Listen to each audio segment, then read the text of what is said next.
Hello, fair listener. Welcome and thank you for following our journey on metagaming by Rum Propelled Gaming. Fair warning, sometimes we are not safe for work, and others not safe for real life. Journey forth at your own risk. Now let's dive right back into Tarath through the campaign Many Polos.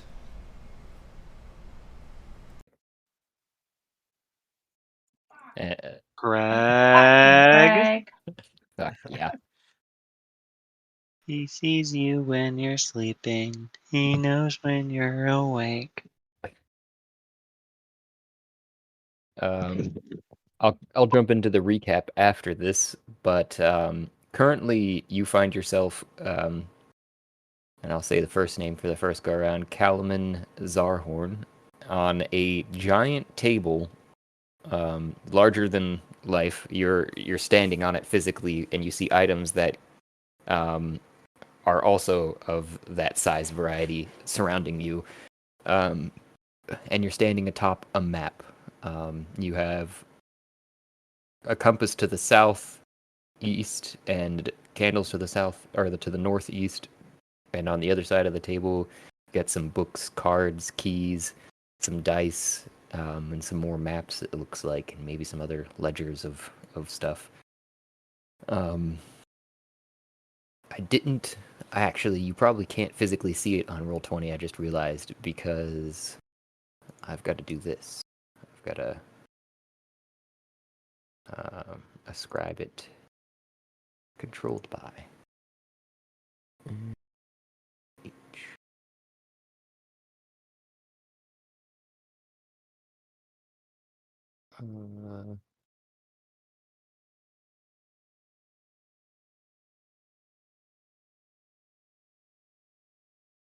What's your? Oh, did you join? You joined the Roll20 campaign? You said you were on there and you seen those rolls. So Yeah, I'm in there. I just realized I oh, I leveled seen it. up. Justin, there we go. Save. I saved. We level up on a long rest, right? Yep. But Well, you just read long rest, so it counted. You just guys finished a long rest. But do you see that? Do you see the map that I was talking about now? No, as of right now, I do not. I might have to refresh if you haven't. Because I did give you control of a singular token. There's a couple of others there that I can kind of let you look at, but I was physically from the description you gave. I think the one that I gave you might be your chosen one, but we'll see. Do I need to do the Roll20 tutorial before I could see it? Because I just reloaded. I'm seeing all of you guys at the bottom left of the Roll20. Seeing the chat room. It should be. Is it just gray or black or whatever? Does everyone else see the table though? Because I think your characters are still here. I see it. Okay, good. Making sure it wasn't something on that part of it. Let me see if I need to. Okay, I gave you control of that. Maybe I'll refresh it once and it'll go through too. Yeah, I'm zooming out, zooming around the map space, if you will, and I'm not seeing anything. How about now? Nope. I'm reloading myself again. Yeah,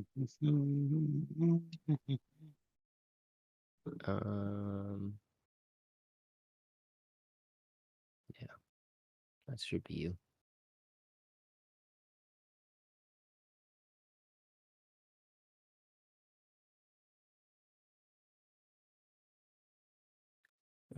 I just shared my screen. You can see what I'm seeing.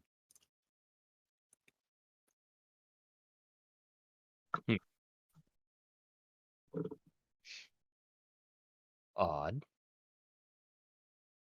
Just blackness. This pops up, but I don't know if I need to do that. I mean, I'm assuming. If you can skip it or whatever, should be Fine. Oh, wait. I know what I did now. Dynamic lighting, vision on for this token. There we go. That happens a lot too. There we go.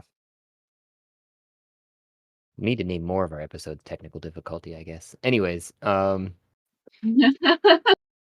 you see you should be able to click on the one to the far right.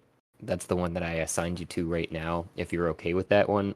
I also found these other elf tokens that you're welcome to choose from, and you're also welcome to make your own token and get back to me, and I can drag and drop it from anywhere, any image file that you find for what you think you would be better appropriate. Okay, that works. We'll just stick with one on the right to start. Cool. So you should be able to click that token there, and you should be able to move them around. There you go. And that will be used for mainly just to let me know that you're interacting with something, move your token closer and gives me a better understanding of what you're trying to do usually, whenever we're interacting with things on the maps. But yeah, so you find yourself on this big table and you're looking around. You probably would look up once at least and see that there's a starry vast expanse above your head, like a more than expected amount of stars, of a void that you're in currently. Not sure what other ponderings you might have or what actions you might take, but it's up to you. What you doing? Okay. Give me 1 second. So Mike push to talk is moving my character in here too. Every time you speak, you move.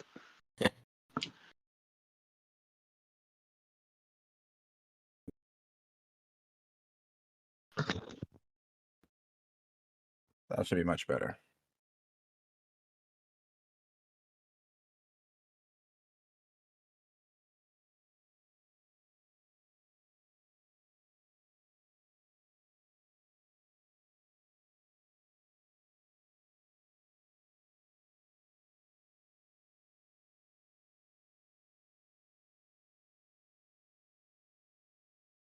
Oh, that's the first time I forgot to push the button. So yeah, I mean, I guess I moved towards the compass. Sounds like at least a good start. So you move towards the compass. Do you do anything to interact with it?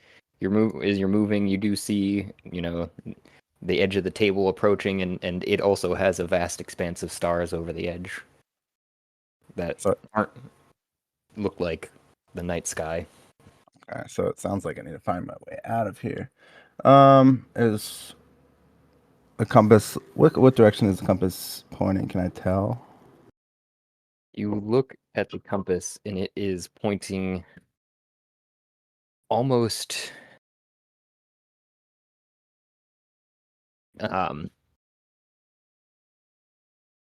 east on the compass direction, which is kind of a northeasterly location from your actual physical direction.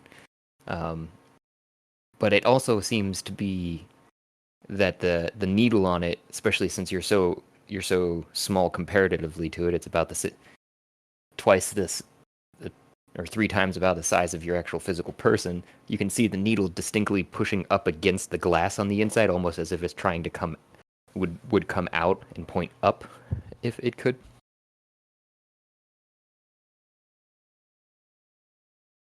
Can I attempt to break that glass? Absolutely. Right. You're gonna want to roll me a. How are you actually gonna do that? Be my first question. I would attempt to hit it with the like the butt of my short sword. Okay. We'll call that an attack with a short sword then still too. So you can roll to hit, which would give me, yep, that 12 there. Definitely hits an inanimate object. And 8 piercing damage. just from the regular attack. We'll call it blunt for this particular case, but you smash it up against the glass, and it doesn't budge. It kind of dunk off of it, so that you can tell it's a little bit harder, maybe because it's the scale issue. Kind of like even if an ant had a sword and was smacking at the edge of a compass, it probably wouldn't go through. Okay, well that doesn't seem to work. I'm not gonna waste my time doing that, at least not in the moment. Worth a try though. Let's go exploring. I guess I'll try to move up towards the candles, kind of check them out. You see that there's wax pulling in them. They're a good 15 feet to the top of where the wick's burning right now. So you're standing at the base of them, and they are dripping some wax trails down to the bottom, pulling on the table a little bit. Okay, I'm not gonna try to hit that with my sword. I don't need a hot wax hitting me. Let's just keep moving. Are these papers? Like, I go up to the papers. Is it light enough for me to like lift and try to move out of the way so I can see the map underneath? Yep. Yeah. You can physically move it. It's still, you wouldn't be able to pick it all up in one go just because of its length. It'd be a little troublesome, but you can pick up an edge of it and you look under it and you see a map that's physically under it, that of one that you're probably at least vaguely familiar of. And this is where I'll take you to, there's a little journal up at the top right over near the chat features and such. If you hover over it, kind of looks like a book with a couple star points on it. Yep, got it. And then you go to handouts, and Alalopolis is actually where this one's living. And there's Okay. map Tarith Globe. You see that under the top sheet of paper, which just reads in common, Tarith, the path unfolds.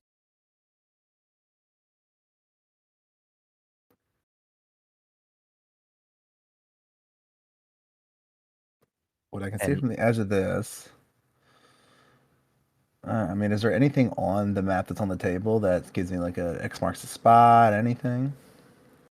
Or is it no, this map? no, it is the map of the globe that that, like the Earth that you're from, but you're the planet rather that you're from. However, you're unsure if you're even on that planet currently, as to the views around you. At least, the stars don't quite look the same from this direction wherever you are. And there is another compass that's at the bottom of the map, that is catching your eye with it, showing you just the orientation of the map. Okay, and is the orientation like a standard north is north, or Mhm. is it twisted around any direction? The standard orientation on the map.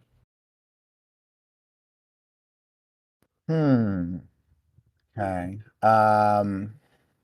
Now, if I can lift it up and move the top one out of the way to see the map, can I lift the map up and see? Well, can I read this paper on the very bottom? Is it made in a language that I can understand?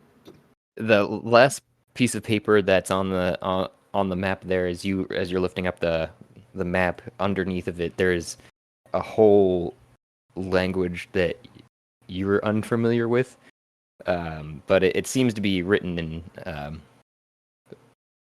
relatively small font for the page. But other than that, I don't know what might catch your attention besides that you can't understand it, but you do know it's a language.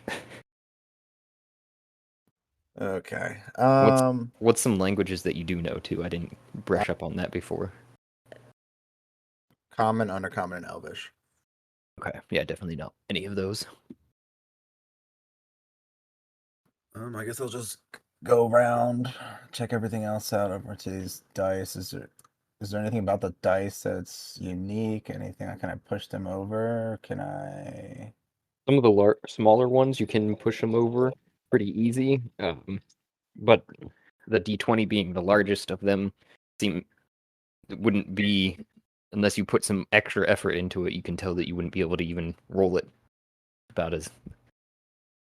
Let me see. I think it's. Scroll over there. There it is. Yeah, it's physically twice the width of you, but the smaller ones you can kind of just put your shoulder into them and roll them over. But this one, you'd have to probably brace yourself and maybe even run at it or something. Can I attempt to like shove my sword like underneath of it and like kind of leverage it to try to turn it so the 20 is facing up?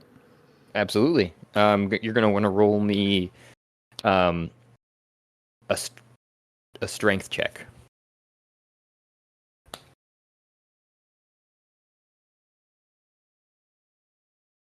Seven. Definitely quick on those. That's what comes up on the die as you roll it over, and it goes dunk dunk over to 3 or 4 sides before it stops when you get it leveraged over. And it starts to kind of pulsate, if you will, and the dice itself, and then from the edges around it, you can see that the faces start to come off of each other, and you see a throbbing darkness on the inside of it that pulls you in. The sensation that is alluring. I don't know what that would be for you, but It's a darkness, but it's alluring. It means what it means that I'm kind of like interested. Sounds like.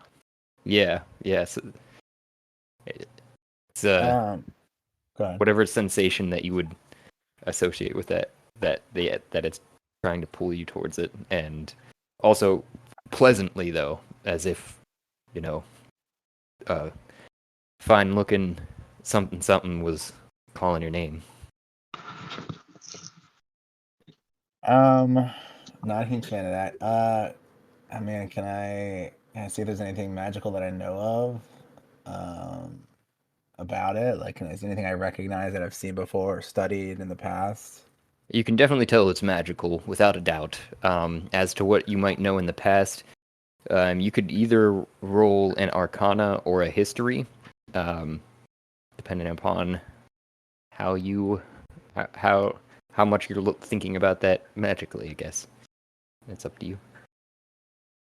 I'm gonna roll an Arcana, just to see if it's like if there's any if like I've read anything about this type of magic before and anything to kind of give me an idea of what it is or anything like that. Sure.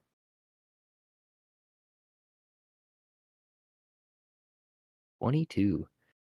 Y-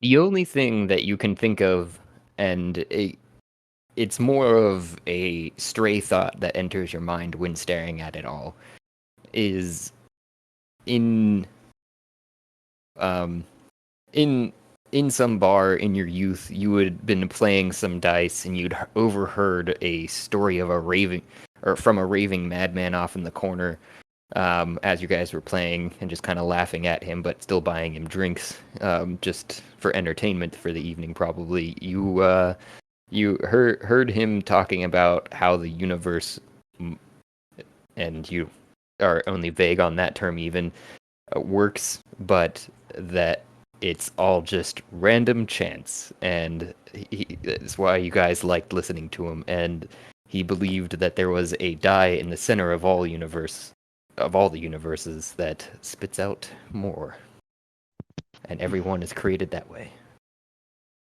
Okay. So you said the first time I rolled it over, I noticed some of like the sides falling off, some of the numbers coming off and revealing an interior. Not completely off, like not to the ground. It was more of like a and the faces protruded to expose the edges, which have the darkness that's inside of it currently, that's alluring. Okay, I'd like to try to do the same thing I did before, wedge it, roll it over one more time, see what happens. All right. Yeah, give me another strength check. Ooh, natural 20. With the +3 there. So you roll it one more time with wedging your sword under the edge of it, lift it up, and you see just as you're lifting it over, the 20 roll up over in front of your face and then land on top, and it completely opens up,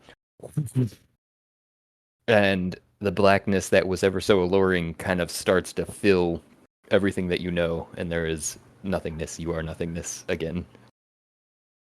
Which is what the sensation was before you were just on the table from wherever you were. I did forget to say that in the beginning. But where you find yourself now is going to be completely foreign. Let me get you over there. You guys are in the pocket rocket. Doink.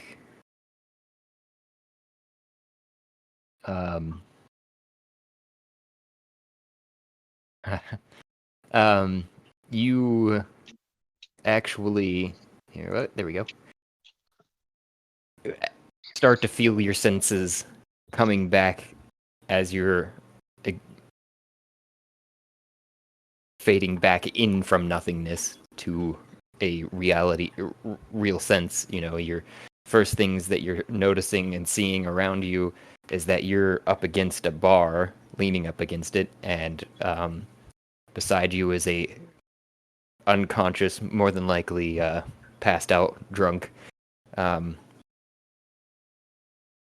singed man who his hair is blazed away, and he had what looked like some remnants of alcohol doused over him before he had been caught on fire just from the shoulders up, but otherwise unharmed and breathing softly. And then you're kind of turn around from the bar, and you see three figures discussing at a table, eating over here some things, and it looks like you'd actually gone over to the couch cushions as opposed to sitting around the table where everyone else was. But yeah. Oh yeah, I'm skulking in the corner on the couches, just being observant. As per usual. And Franklin, are being the only one that's actually kind of facing that direction, notice this black void appear over the bar before it centers up against the side of it and starts to form into a person that you can see there. If you want to describe yourself, this would be the perfect time. Cal. All right. Yeah, the first thing I want to do, I just popped through a portal in time. That gentleman on the ground, he looks like he doesn't need. Does he have a drink in front of him? Are you talking about the burn victim? Yeah, you can say that. He does have most of a drink in front of him.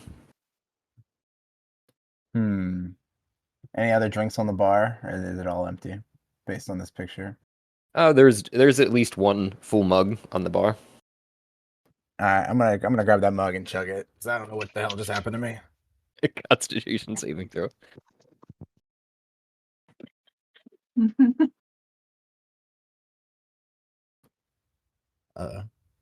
No, you're good. It just leaves a nice kind of hoppy aftertaste in your mouth with a refreshing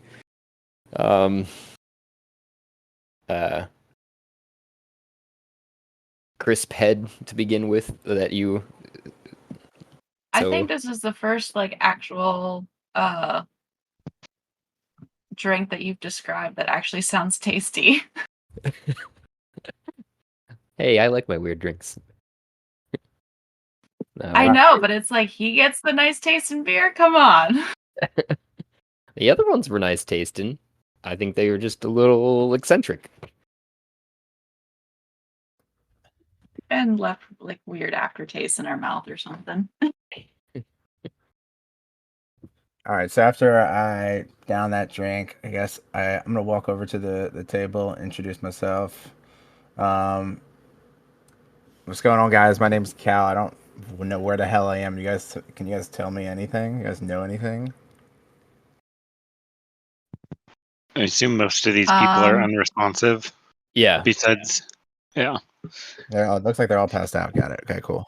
The other ones are like, actually, when you walk over, they're like, ah, shit, another one. I'm not dealing with this, and they walk away. Yeah. I'll So be they over there leave. though. Where's how Moira? the fuck did you get in here? Sorry, I didn't catch that. How the fuck did you get in here? I was hoping you could tell me. I look at Franklin and I'm just like, I thought you said this place was safe. Relatively. And then, so Cal, for your information, you see sitting at the table among the people who all stood up and walked away. Have you ever read Franklin the Turtle, the child like the children's book? It's vaguely familiar. Yeah. That's what you see. Okay. You see a child, like basically a child sitting at the table with a large bowl of what appears to be like Fruit Loops, but with like something wriggling in them in the bowl as he pours milk into it. And he turns to look at you. And he says, "Well, that was unexpected. Hi, I'm Franklin, and you're dead. And I'm dead. Yeah, welcome to hell." He kind of gestures around. Well, this isn't hell. This is our house, but we're in hell. You died, I think. At least I think we're dead. Well, I don't really feel dead. Like it wasn't what I imagined it to be. Yeah, and he takes a big bite, and you see what appears to be maggots or larvae of some kind falling out of the Fruit Loops, or off of the spoon into the bowl. Yeah, you'd think that, and then he hops down, like kind of cleans off his hands and walks forward, pulls out of his pocket two little icons. Here, you're gonna probably want these, and holds them out. Put this on along with your new torque.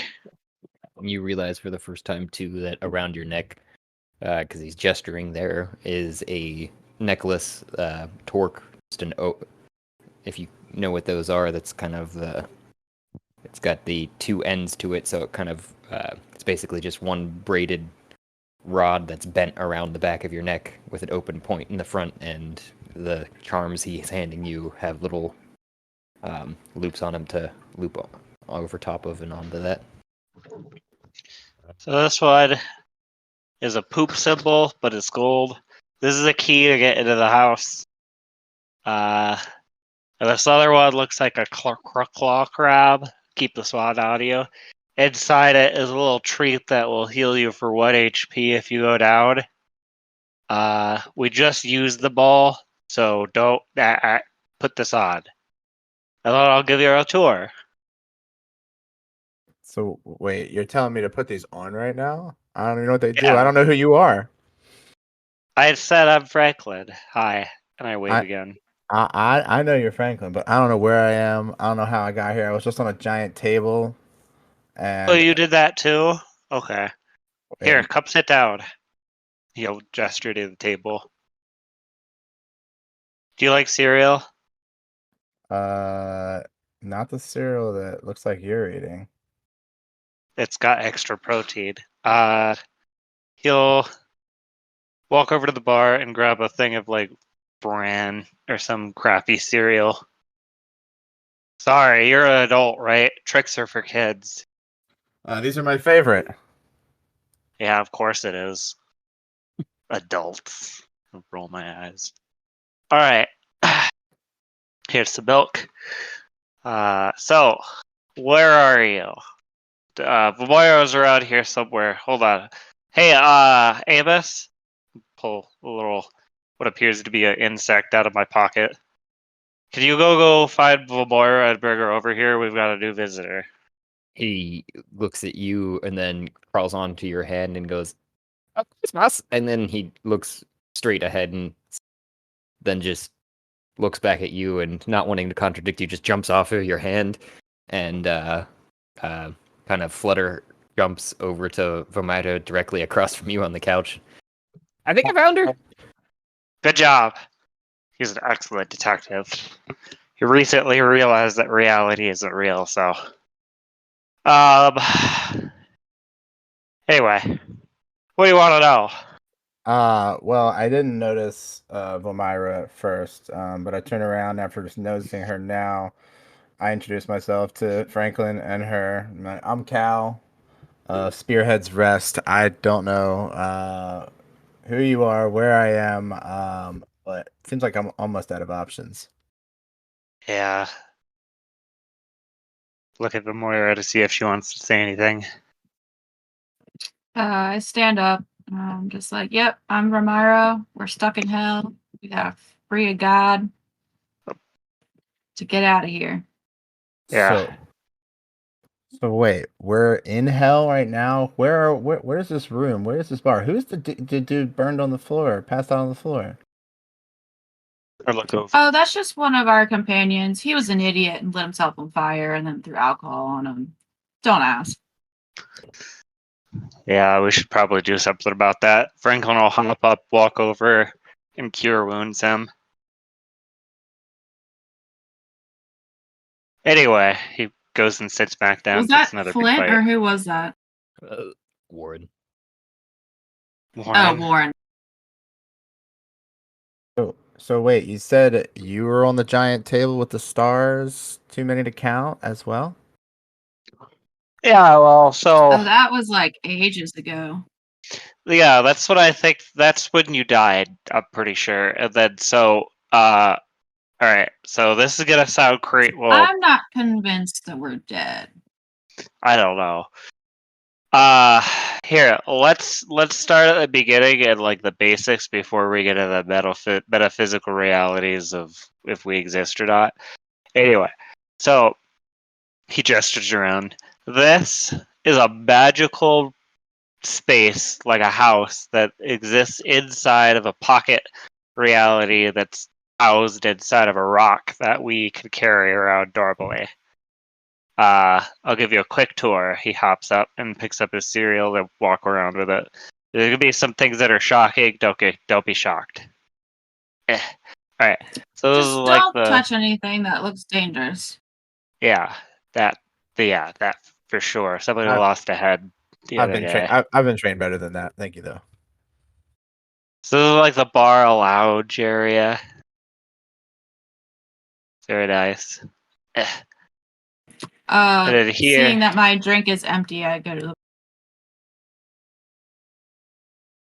You walk up and see that there is a full bottle of gin that it looked like Warren was about to bust open because he just finished left in his glass of whiskey.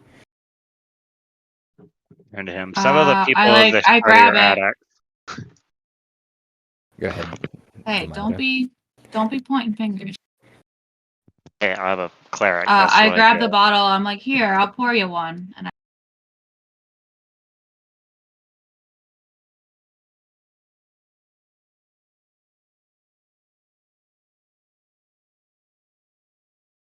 is it working? Who'd you pour one Oh, for? okay. No. So you said there's a bottle of gin that Warren was about to crack open. Yep. So I pick up the bottle. I'm like, here, let me pour you one. And I pour him a glass and then take the bottle and walk away. He does not respond. He continues to sleep on the bar. And then I take a swig.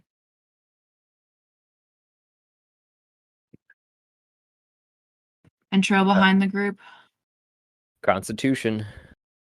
And you're Is that saving or a regular check? saving. That's one of the pins, if you wanted to know for your reference there to Kal, is Yeah. getting drunk. What'd you get? 21. Oh yeah. You're good. You'd get the notes of um the distinct notes of juniper that is the namesake of gin for the most part. But then there is a good bit of nosy pepper, ground pepper afterwards that kind of finishes it off. Sweet. And then some floral fruity flavors that linger. So And then I trail behind them while Franklin gives him a tour. Just kind of eyeing him up, trying to see what information I can gather just from like what he's wearing and like what like weapons and equipment he has.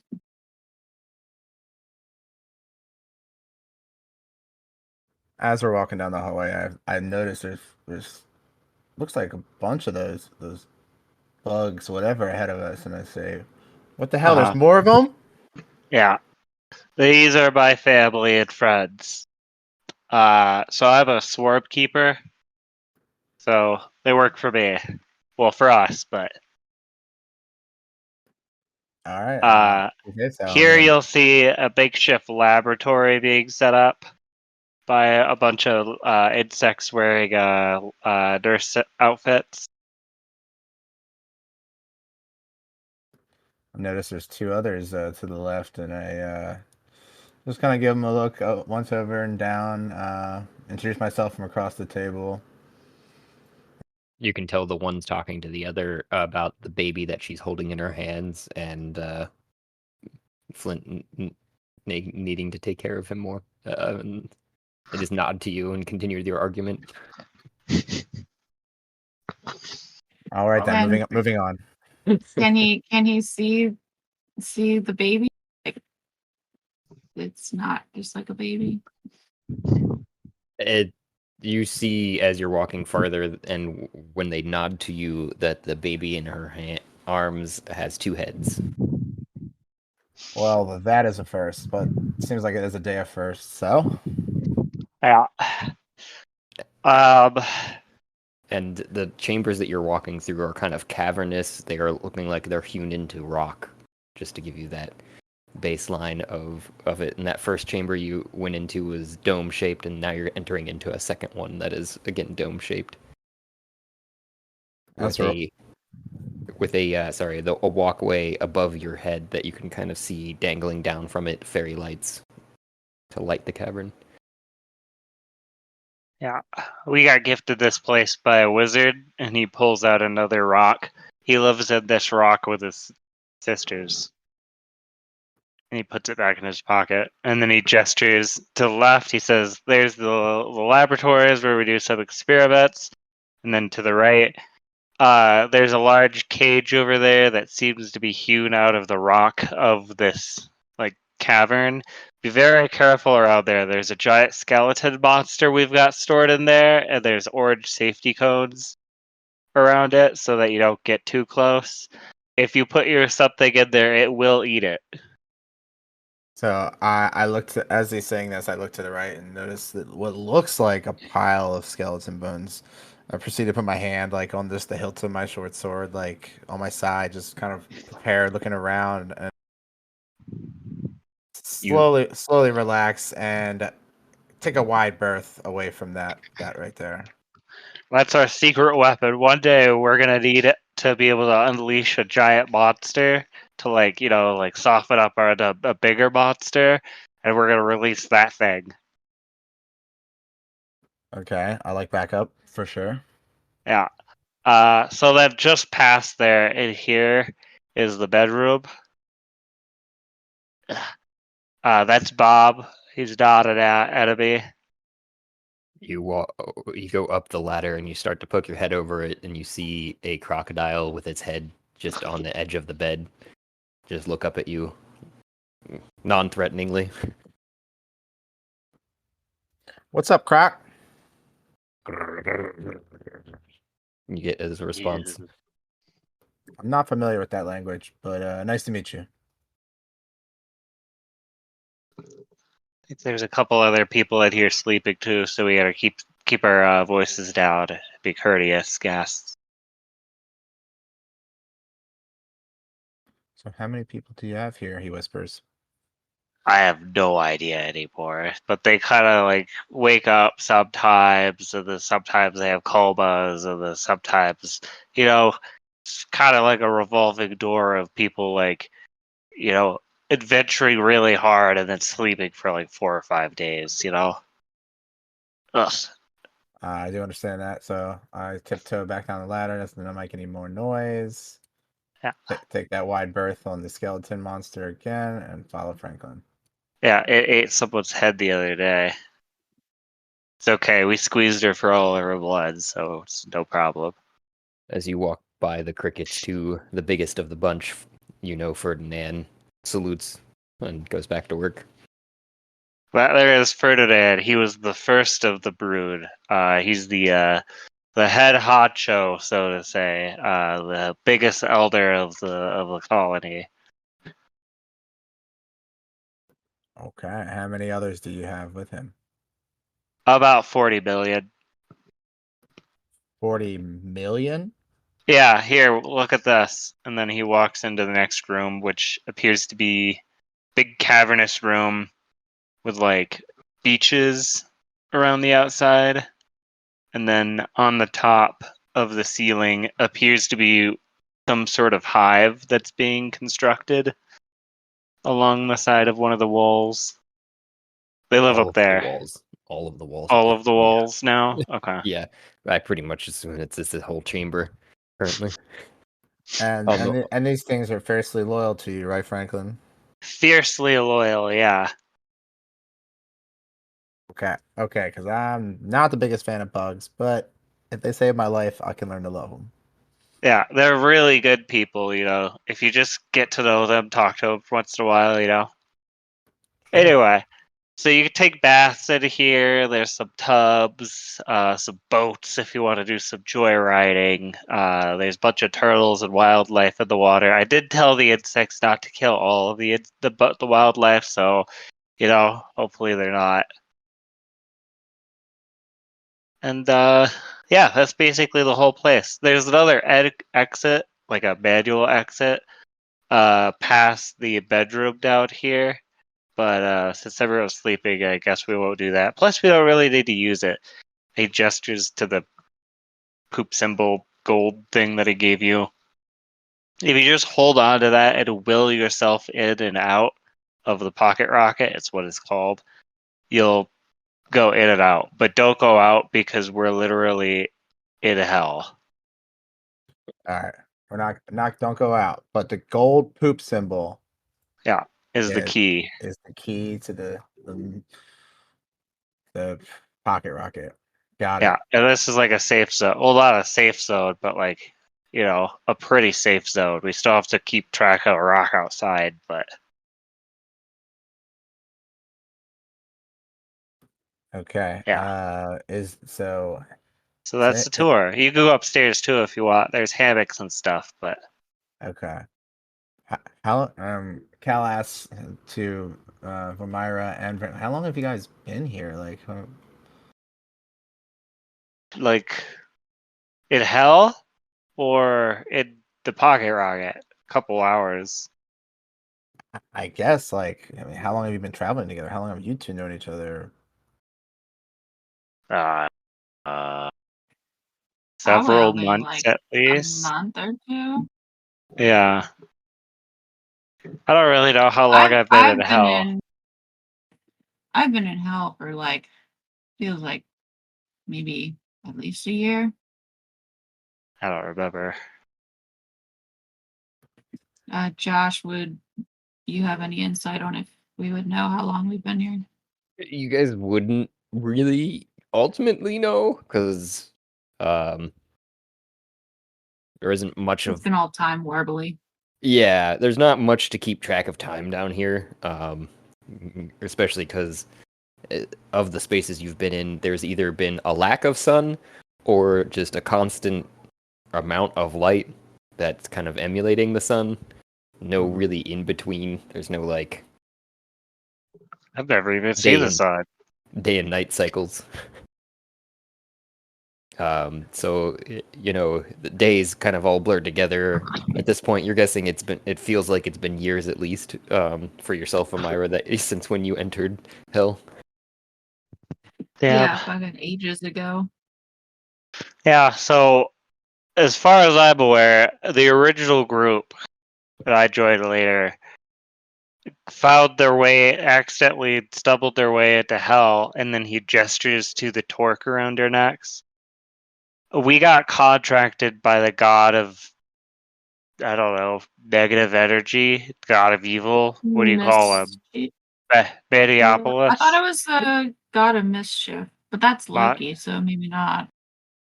Anyway, like the primeval force of the world is trapped basically in Hell by a series of locks. And they promised us we could leave if we break all of the locks and then free him. He's the god of deception. No, the god of deception was the one that was looking into the mirror. I'm talking about Maniopolis, the big one. Yeah. Like Gaia. Oh, Gaia and Oceana, whatever you'll call them.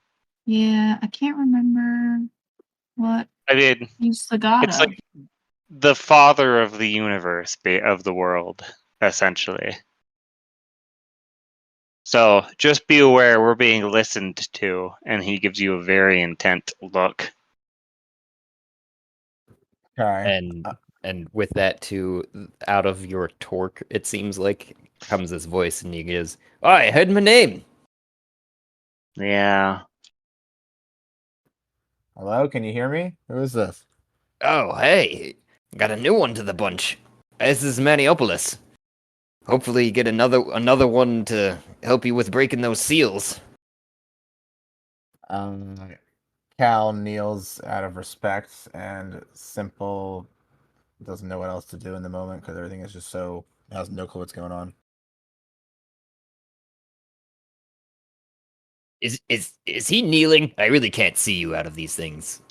Yeah, he is. And Franklin kind of like kicks at you a little bit. Get up.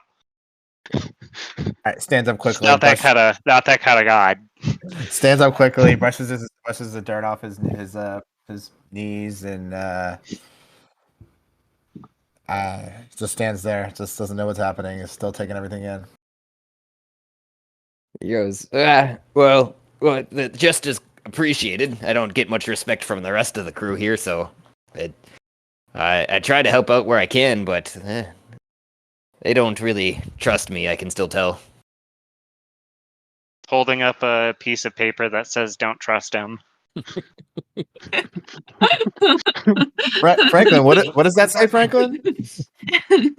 It says I never learned how to read or write because it's all scribbles. That's a pretty picture. You did a good job. Cal leans on the wall, looks around, just kind of like taking in the surroundings, and he's just like, he's trying to remember like where he was before the giant table with the dice. Can I check to see if I remember where I was before this all went down? You could, but I would say that that's fully up to you. So you can make that whatever you want it to be.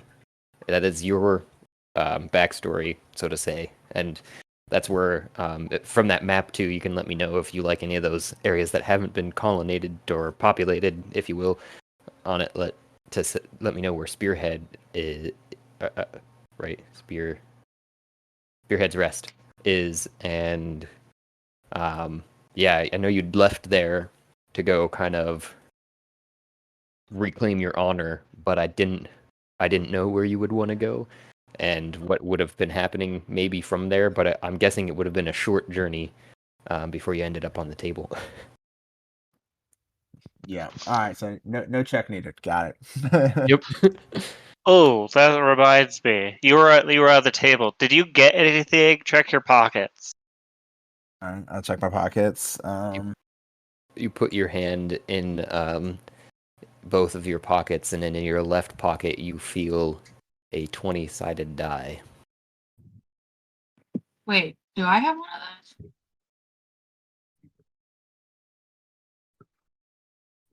those? Does it look similar to the big one I had to like leverage over. Are you taking it out? Yeah, I'll take it out of my pocket. Okay, everybody sees you, and you're holding it, and you're looking at it, thinking, this does look like the one that I was leveraging around on that giant table, but normal sized. We don't really know what these are, but everyone got something, some sort of item when they came here. Did I get an item? I don't think so. Some people did Okay. get stuff depending upon how they interacted with it all. Hmm. Because I think it's more so like if you just stood there and kind of stared off into space, with, you know, bored, like, that sucks. Oh well. Nothing really happened, but to each their Yeah, own. it was so long ago. I can't remember like what I did, but I didn't remember. I think you looked at the. something. I think you looked at the map too, because most people end up looking at the map, and they try to touch or do some things with other things, but never really take it anywhere. If especially in the beginning, I think I wasn't really thinking of these things as things that could come with you after the fact. Yeah, I think there was also like a couple of us on the table at one time too. Yeah, in the very, very beginning, it would be multiples of people. So I think you guys ended up at those points just interacting with each other more than anything. Okay. Yeah, I just wanted to like double check. No worries.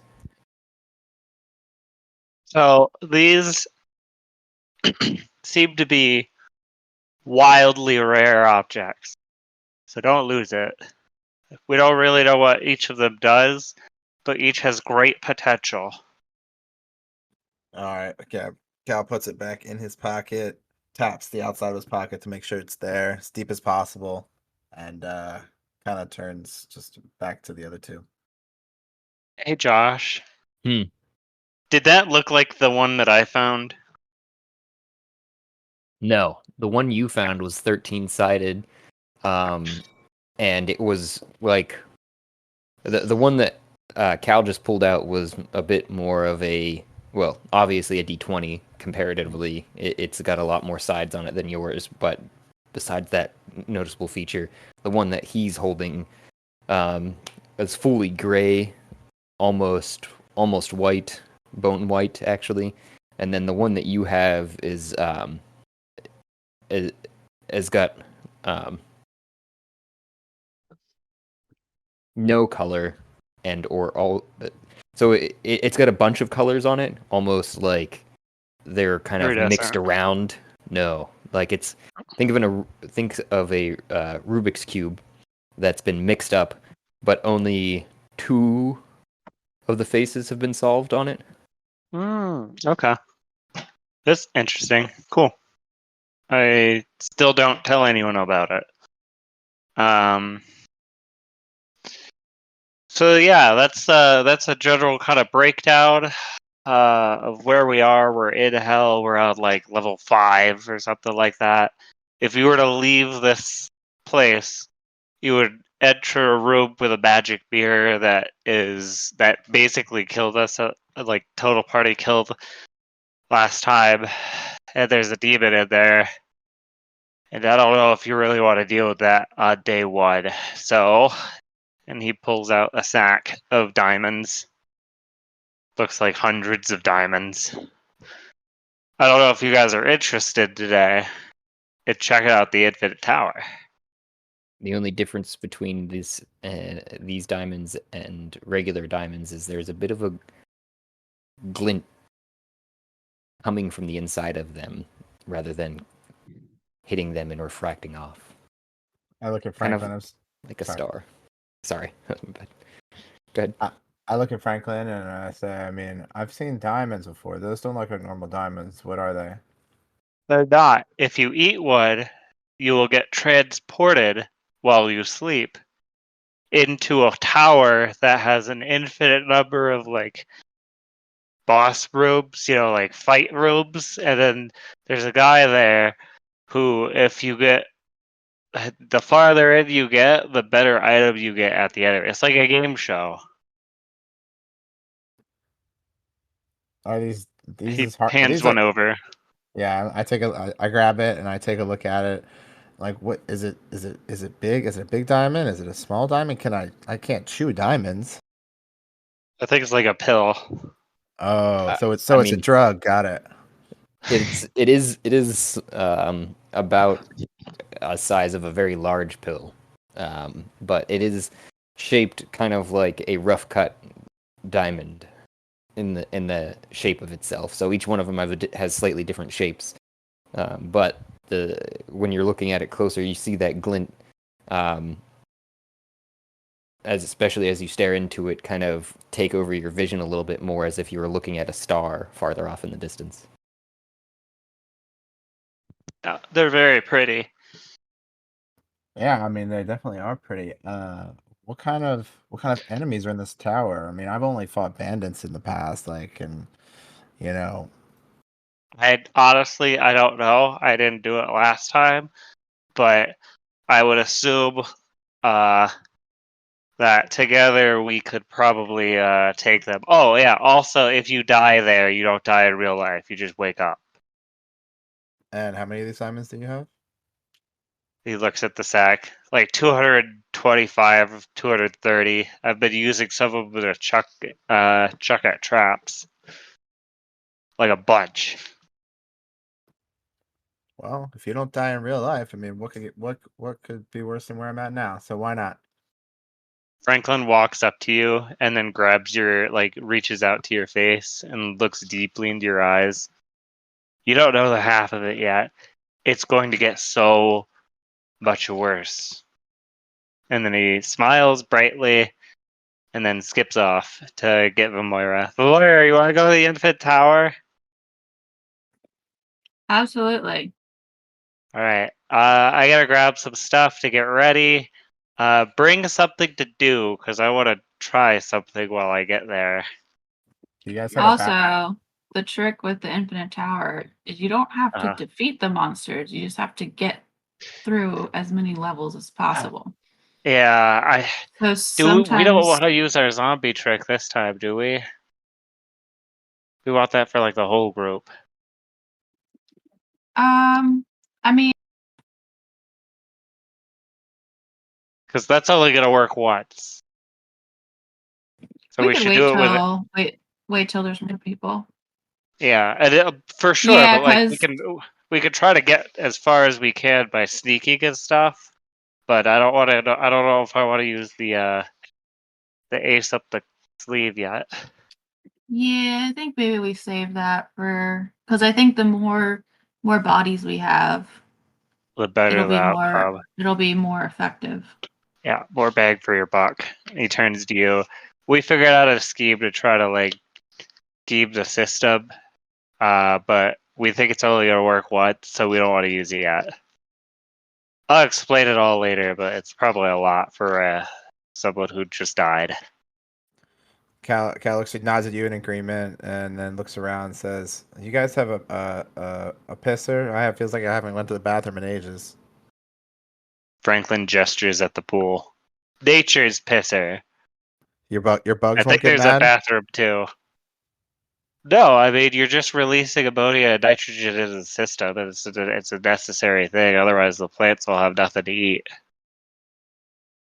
This is an ecosystem. Cal proceeds to slide down past the bathtubs, right to the edge of the water, kind of a little further away, so because he is vulnerable when he whips it out. Sure, I'll walk away. Give you some space. You, when you're going past the bathtubs, notice what you can only guess must have been the corpse of a person because their face is squished off to the side. Or no, not their face.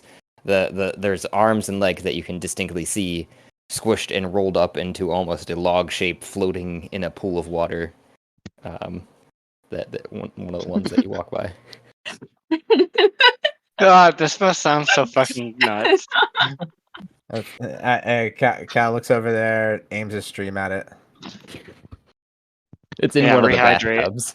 Oh wait, no. Yeah, we usually should throw it over there. Actually, that's probably what has happened. By this point, the crickets have realized that that's trash and put it into there. So you're actually go ahead and roll a performance. Yeah, on how good your stream is. Mm. All right.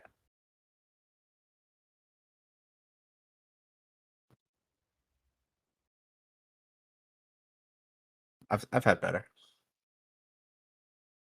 With a 11, you're able to definitely hit it because it's not going anywhere fast in the pools of the water. It does start to unfurl a little bit, but your stream pushes it farther away, and you keep trying to push it farther. And you're standing there. My stream runs out, and I'm just gonna put everything away, button up, and then turn around and head back towards the middle of the area.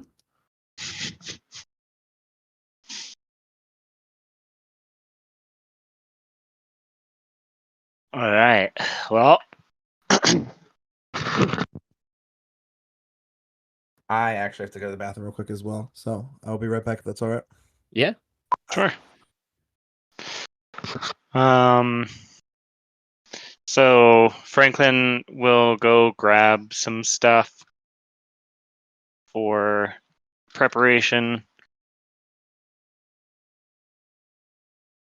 You notice too that your crickets have meanwhile acquired some glasses and such, and set up little tiny burners and such. It's coming along, boss, says Ferdinand when you passing by. Perfect. So, what was he doing Franklin, again? what are you building over here? A laboratory? Yeah. Ah, for all of your bodily fluids that you've been collecting. Well, not just bodily fluids, but like, yes, we do need to figure out the limitations of the effects of that. We also have the slime goo that gives you memory loss. We gotta figure that one out too, though we have less of it. I see. But yeah, just try to learn more about our environment. I like it. Yeah. They're kind of an extension of yourself. Could you roll me a medicine? Sure. To see how well their setup is going. 26. Very nice. You when you're looking by, you do see that they've taken, because you've been able to communicate with them, and you can kind of actually partially guide them whenever they do have some questions. You've kind of set up like a two-way street in your mind at this point to be able to help them on some things on setup, so it does look like it's coming along good, actually, and he wasn't just fibbing. Hell yeah. He's a professional. He's the head of the tribe. I'm so proud of him. He's had so many children.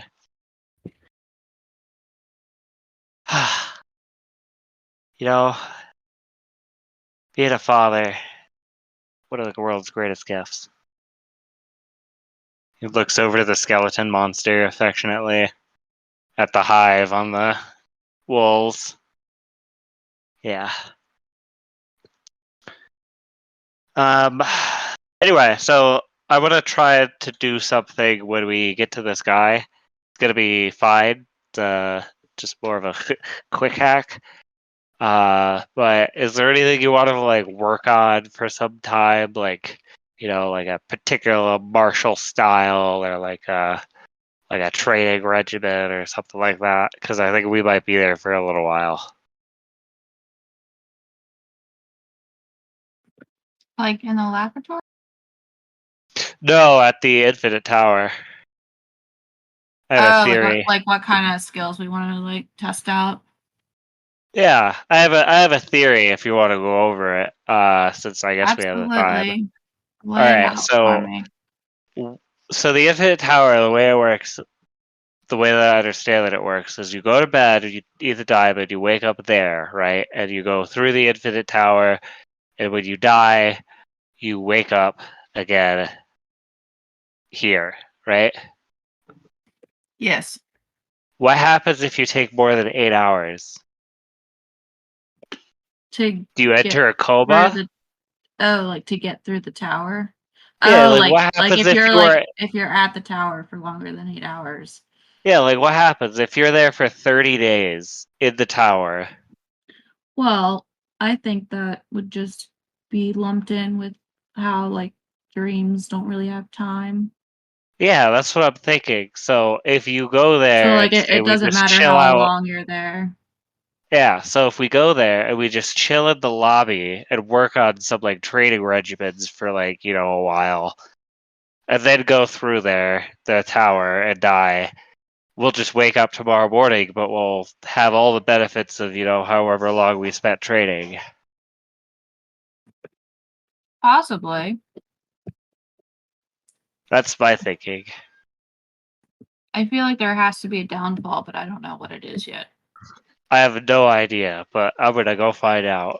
Also, we still want this guy to like us so that maybe we can convince him to let us rent a room. That would be nice. Gain some allies. Allies, an interdimensional space that's free of. He points at his neck where the torque is. I don't remember if Manny talked to us while we were there or not last time. I'm just thinking we take these off before we go there so that they don't come with us. I see. And then we'll be free to say whatever we want to this person outside of any interested parties. Definitely a possibility.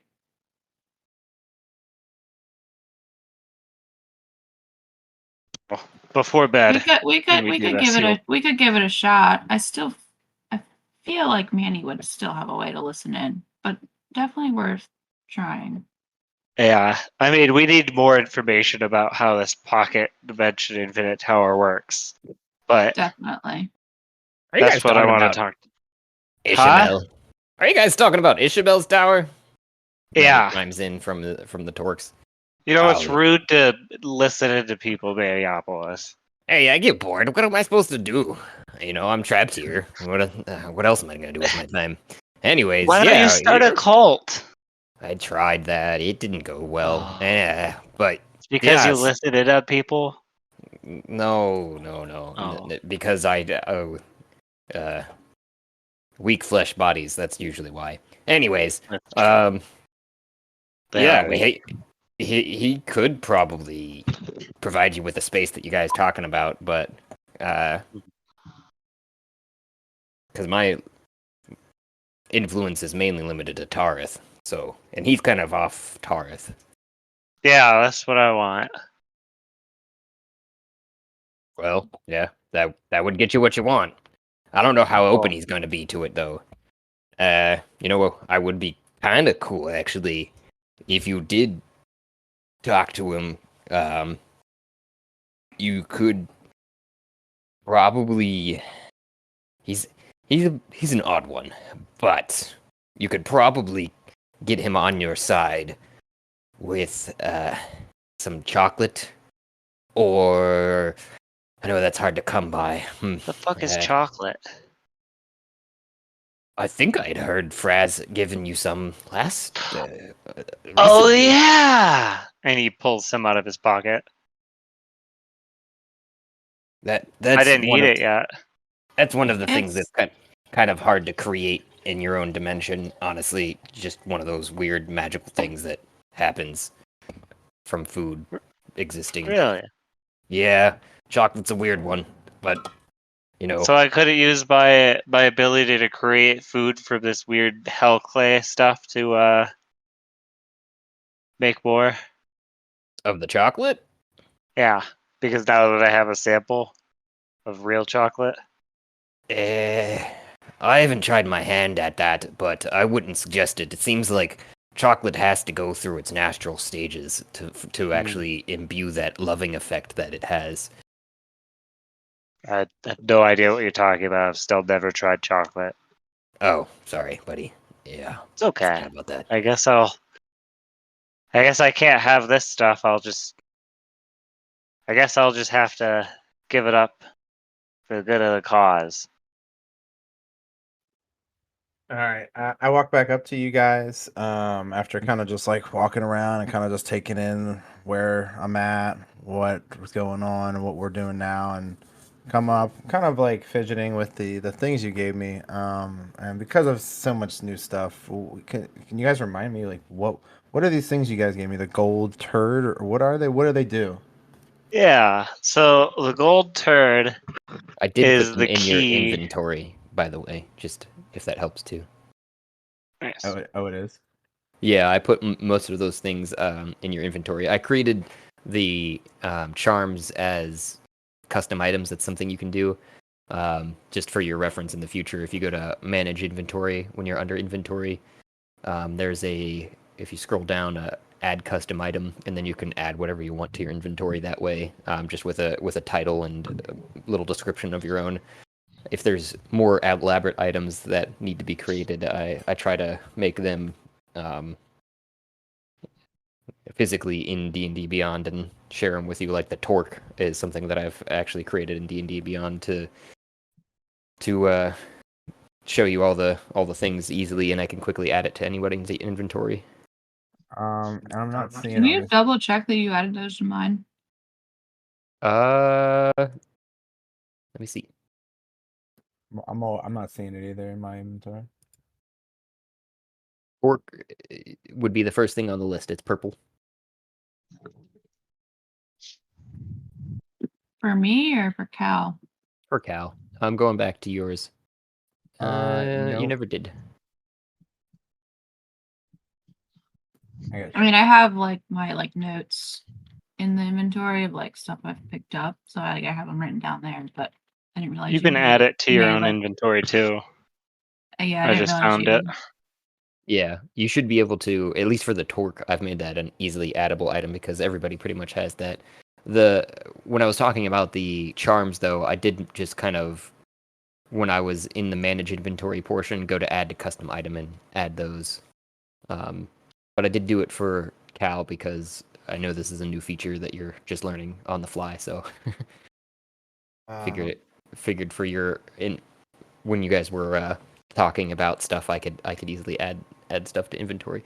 I am looking at backpack is where I put it. I call it crab, but it's supposed to be just crab charm. Oh, I see it now. Okay, I see the torque necklace of communication. Cool. It sometimes does take a little second right. for it to communicate. I had to refresh. No worries. Crab, magical D20, poop token. Okay. Yep. And what I did for those is I just added the description that Franklin gave, basically. And you can do that in the future for stuff to your inventory. I try to catch it for people that are like in the midst of something I know that they haven't, and I have a second to add it to their inventory. But otherwise, it's of your own discretion to try and remember to put stuff in your inventory. Because if you forget from one session to the next that you had a thing, that's how losing things works. Yep. Yeah. Got it. All right. So the torque is to talk between party members. Yep. Yes, and to God. Hi. Hi, God. One of them. Hey, I'm the only true God. Franklin shakes his head. And the crab, what does that do? That's the crab charm. I've just mislabeled it for the bring you revives. back Mm-hmm. It brings back 1 HP if you eat it. And if you get down to 0 HP, it'll bring you back up to 1 automatically. We just won't tell you how right now. Got it. Okay.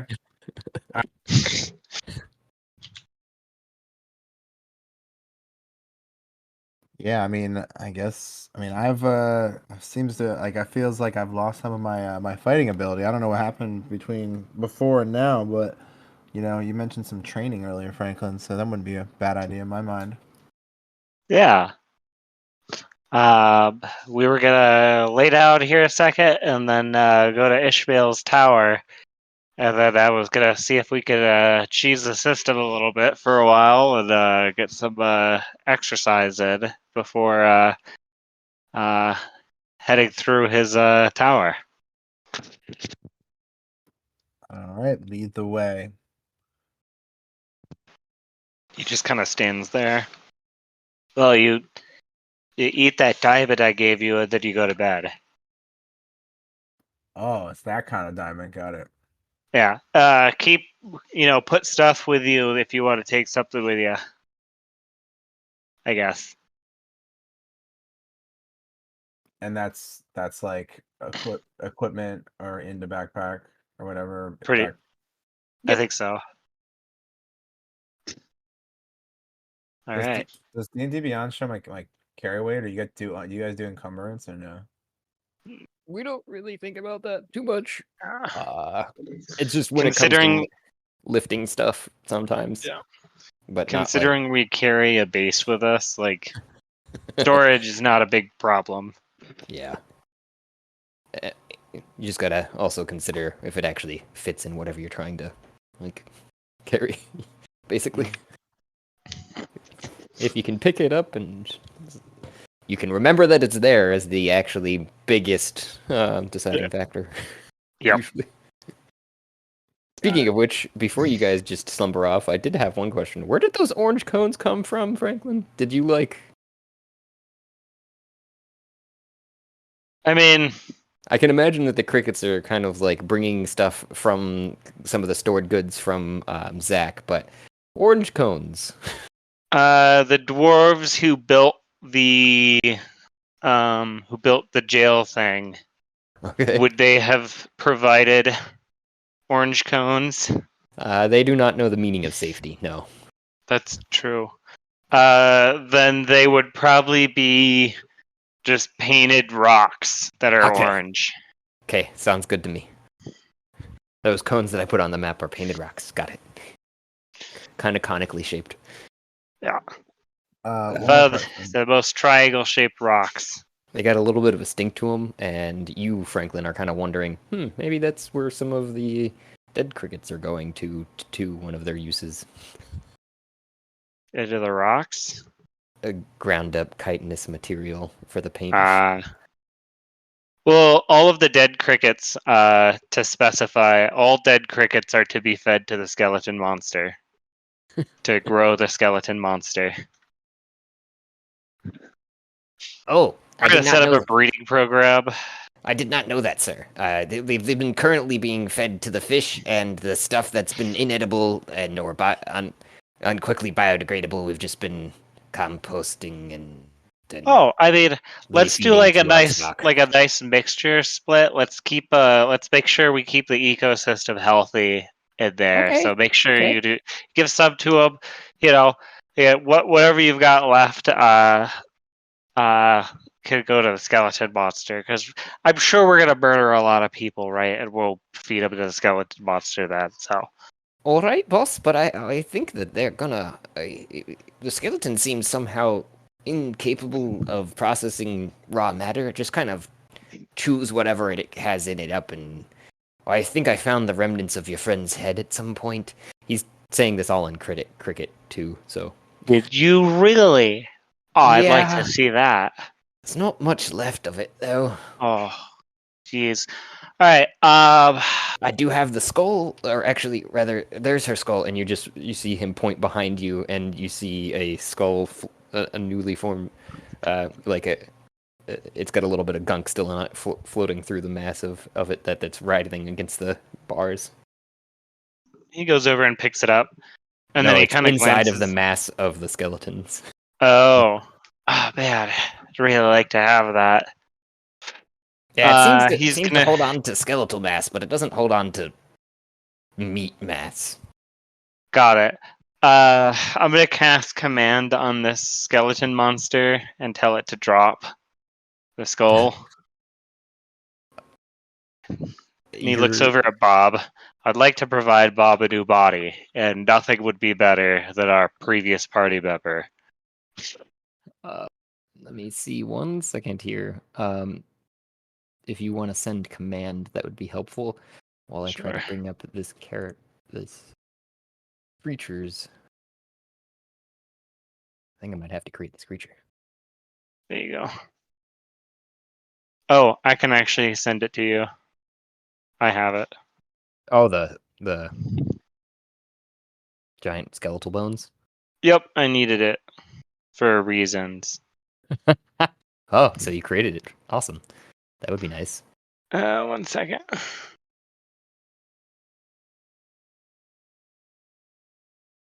Did you base it off of Skeleton Commander here? No. No, I don't have that one. It's Grim Hollow stuff. I am snipping it. And I will send it to you on Discord in a minute. Okay. Speak 1 word of command to a creature. Target wisdom saving.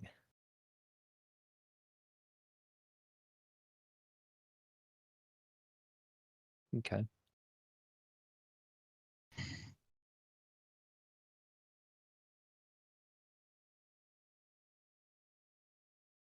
Sent it on Discord. Yep. It has a wisdom save of +0. Nice. So 20. Dink. He got a natural 1. It immediately it seems to freeze its entire motion, even up against the bar, and all of it drops. All of the bones of the mass of it drop, but seemingly kind of congeal, almost like you can imagine it's dropped its head, and it's not making any noise, but it kind of pulls back from the bars when you say that, and the skull that you want falls out through the bars and onto the floor in front of you. Sweet. In the split second Franklin cast that spell, he had like a pallid, like skeletal, ghostly look to him, and then he goes back to normal, walks forward, skips forward, picks up the skull, turns around, proudly displays it. This used to be our ally. She died. Her remains are rolled up in like a little like log somewhere over there. But now that we have her head, we could ask her questions, and we could make her into a new body for Bob, the skeleton or the alligator, who's actually a floating skull.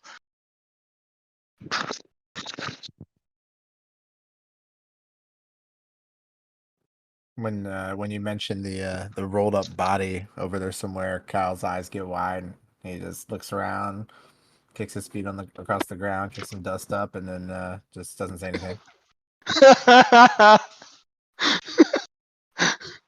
That's so good. All right. He pets the skeleton monster before it gets up again and says, "That's a good boy," and then backs up. All right. I'm gonna store this skull, and then turn to the others. All right, let's take these diamonds and get over. We're wasted time. Bottoms up. Bottoms up. Night night, bitches. I've never done drugs before. Oh,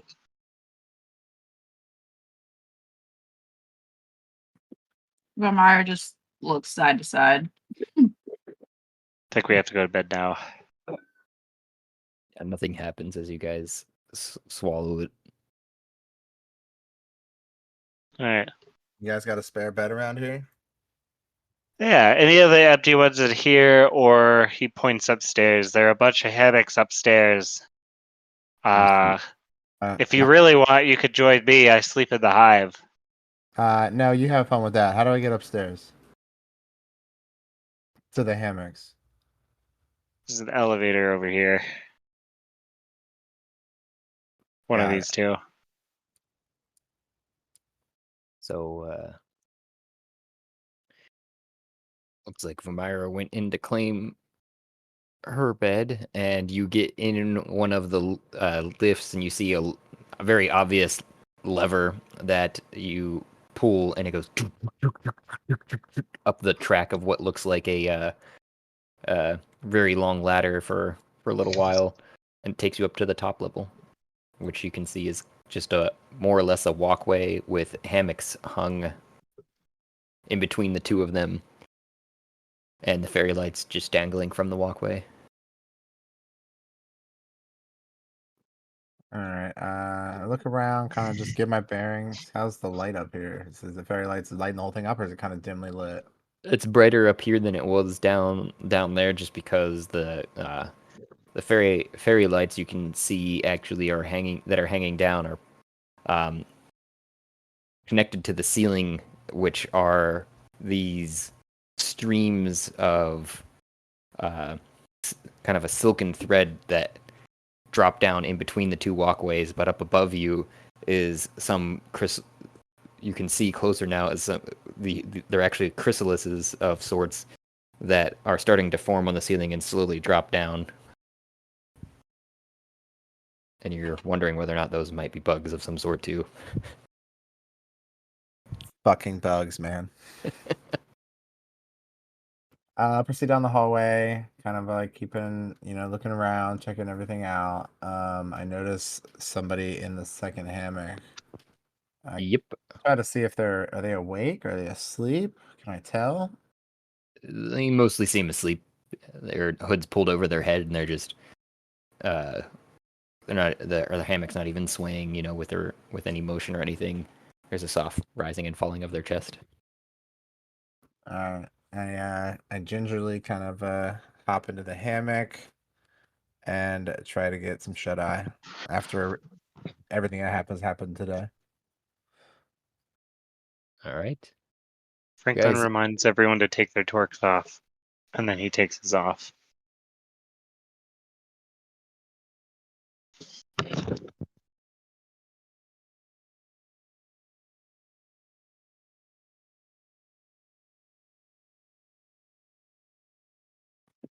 I take mine off as well. As do I. guys set it next to yourselves as you doze, and you. But I keep the charms. I put the charms in my pocket. Smart.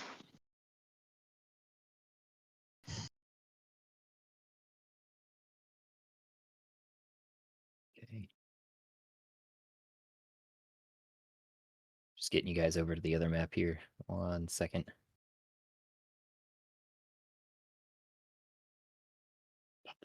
And you guys do that with no problem. It doesn't seem like, the torque's glued to you or anything like that, because no one's actually tried taking them off all that much. Grab Franklin here. And the charms come off as well into your pocket, Vomyra.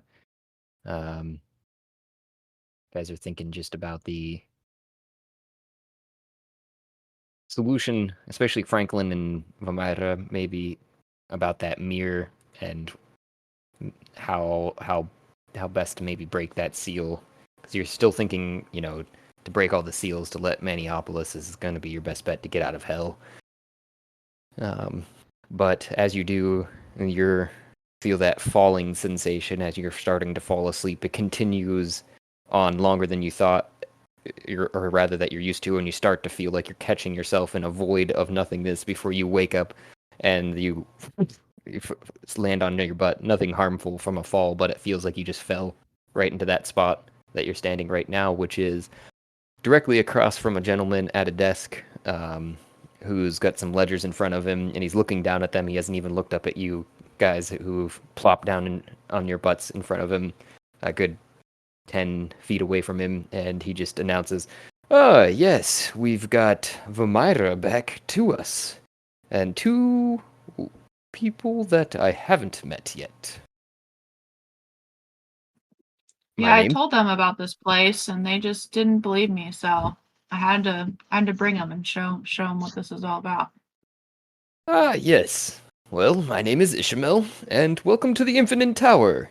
May I have your names? He looks up from his ledger to look at you guys both in the eyes and hold a writing utensil over them. My name is Matthew Dykamp. Vomyra initially here. And my name is Kalumin Zarhorn. Well, it is a pleasure, he says while writing down the names. What happened to your other companions, Vomyra? He says while writing the names.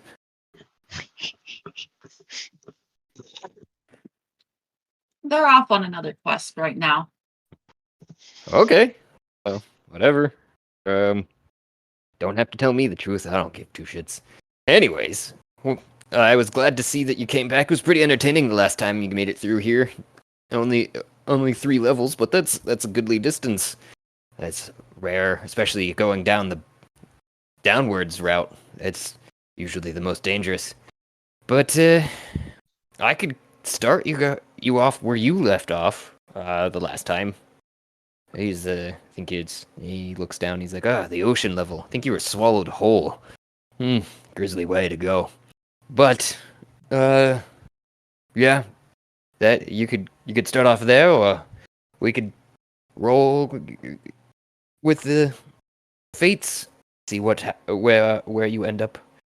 And you see he's looking back and forth between you and his ledgers, and then he closes that book that he just written your guys' names in and holds it over his shoulder, and it floats off over towards the bookshelves that are aligning either side of a fountain that has an archway over top of it, and then another book floats out, and he says, "The rewards are quite great if you can make it past that.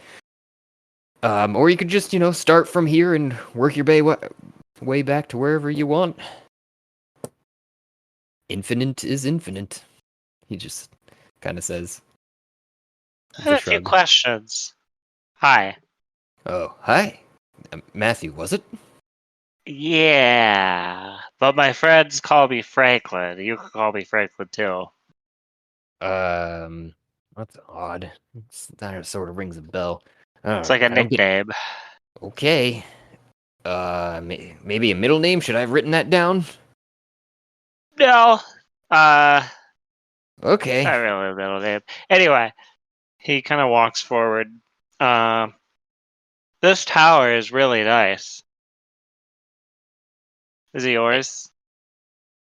Well, and he runs his hand across the desk, sets the book that he just had in his hands, and you can see that it's another sort of ledger's book, and just has different letters on it, some of which you can, some of which you can't understand. And he leans over and goes, "It is nice. I do attest to that, but it is mostly, its own space. So anything you see here, I can pretty much create or have created. Wow. So I appreciate the praise." You're welcome. Now, are we allowed to have any input on what the reward we get is? Feisty one, I see. Yeah, I guess you could. I mean, perhaps make a wager with me, and I can, bet against or for you. The best way that I've known to increase your odds at getting something extraordinary for this scenario, I think of what you're trying to get at anyways, is you tell me how far you think you can get. And you tell me what you want. If you get that far, I give you what you want. If you don't get that far, you get nothing. Cal butts in. He says, "Well, I mean, how will we know? We don't know what we're fighting." That's the game.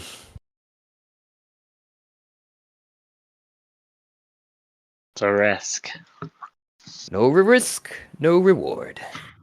He nods. He did say going upward would be a little bit easier, but you could.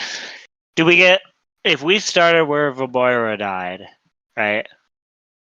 Do we get Sure. more rewards for going further than, say, if we went 3 levels from the start versus 2 levels from where she was? You're asking if you made it farther than 3 levels this time, past where you start? I'm not sure if the question's a little vague. I'm sorry. Are you asking So if you were to bas- get 6 levels, you would get a better prize? Is for to say? I'm just Or trying to judge to see if it's worth starting over versus going back to where Vomyra died. Like, if we get fewer levels ahead from Vomyra's turn, say we get to level 5 there, do we get a better return for our investment than if we started over and got like 3 levels into I it? see. I think I understand now. You would probably I'd change it up. So if you went down or up from here, it would be different from the last time. And the only benefit from starting off where you were last time is that you knew what that room sort of held. Mm-hmm. So that's just my kindness to you all, so to say, of letting, since your return, and to start off with a challenge that you at least had a perspective on, as opposed to walking into who knows what. He Sure. grins. Yeah, about that. It's unknown to me, no matter what we do. Oh, you don't recall? Well, that's fair. It was pretty quick, it seems like, and he leaps back through one of the ledgers, and he goes, "Yeah, you didn't last but a few minutes in that room, so can understand." Ooh, boy. Hey, boy.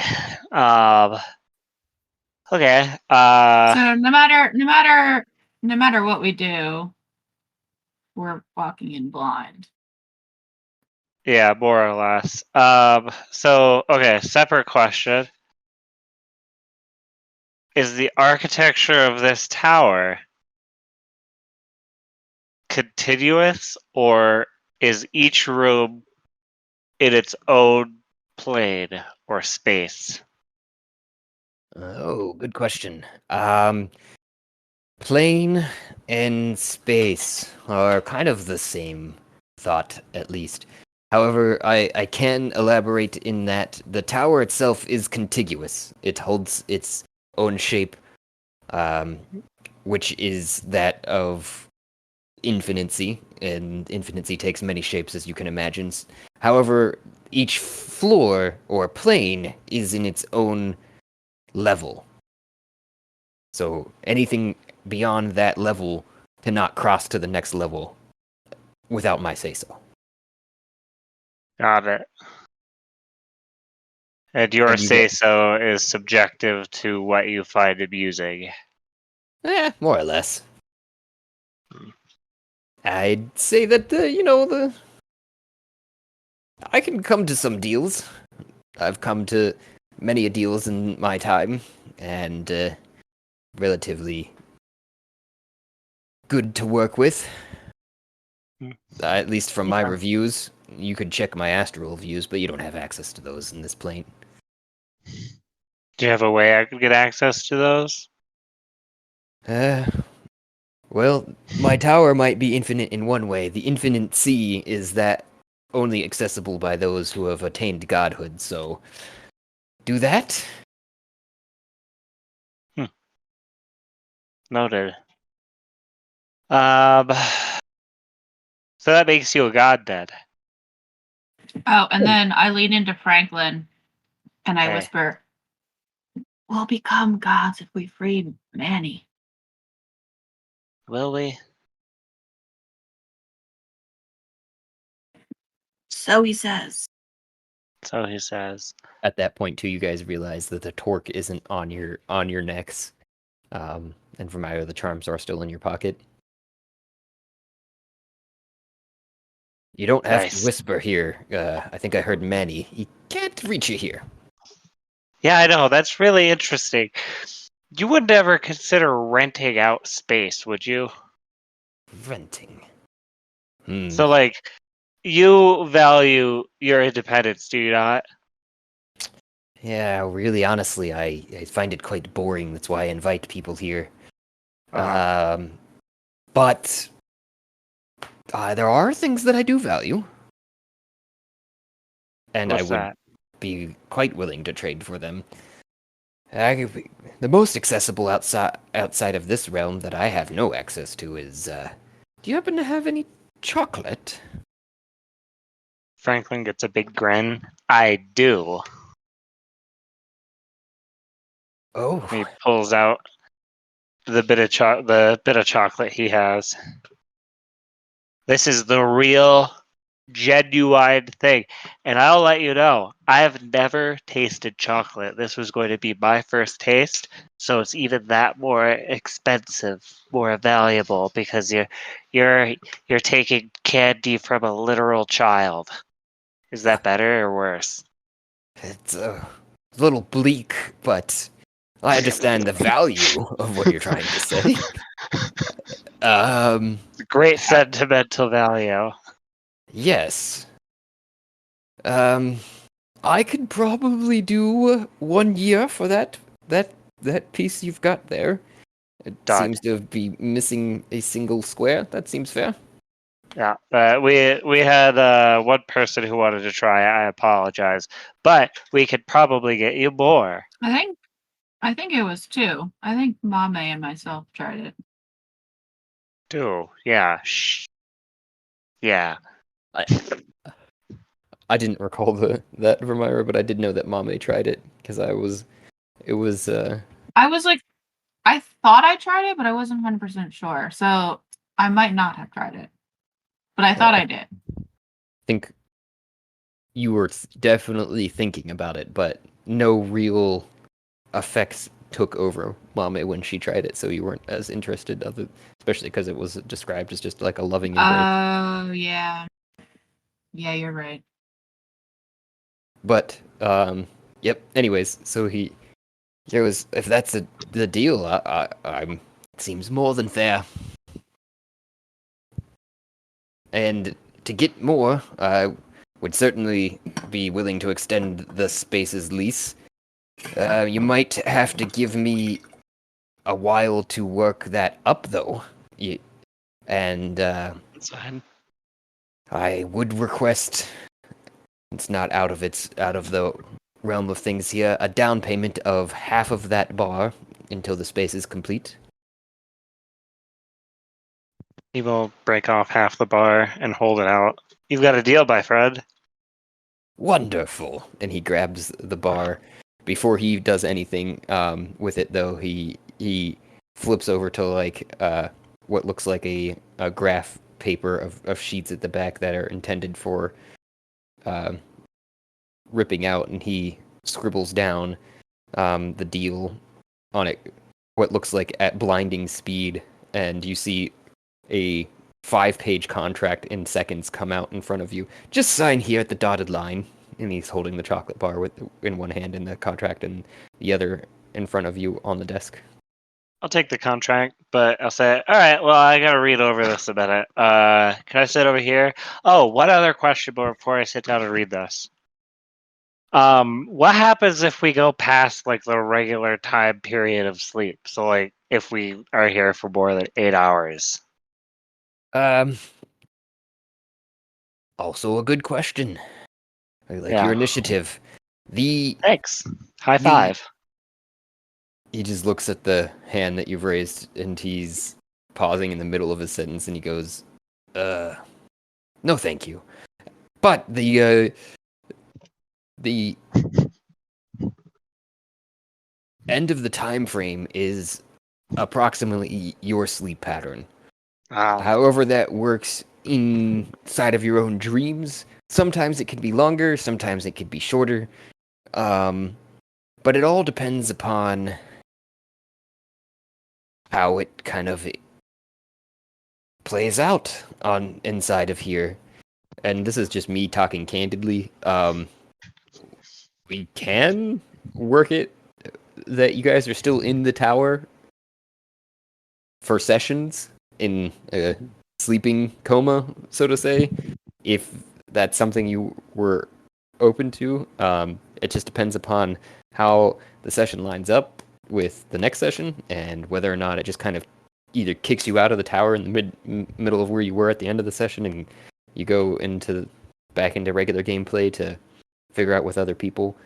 Yep. So that was entirely me trying to abuse the mechanics of the tower to get 156 hours of studying in. Yeah, I understand completely, but it could potentially work like that if there's many sessions where it's just you guys. But I think the time inside of here is going to reflect in our sessions respectively. So like if you guys are asleep and still inside the tower as of next session, nobody actually tries to wake you up. You could still be in the tower, so to say. Got it. But all right. Well, then I will quickly review the contract. Then I will try to add an addendum that gives that divvies out like the astral diamonds of this location to a number of individuals versus just one. Okay. Do you want to roll me? Trying to get to somebody here. And get started on the tower. Sorry, I've been wanting to do this for a really long time. An insight check on the document. If you're reading through it quickly.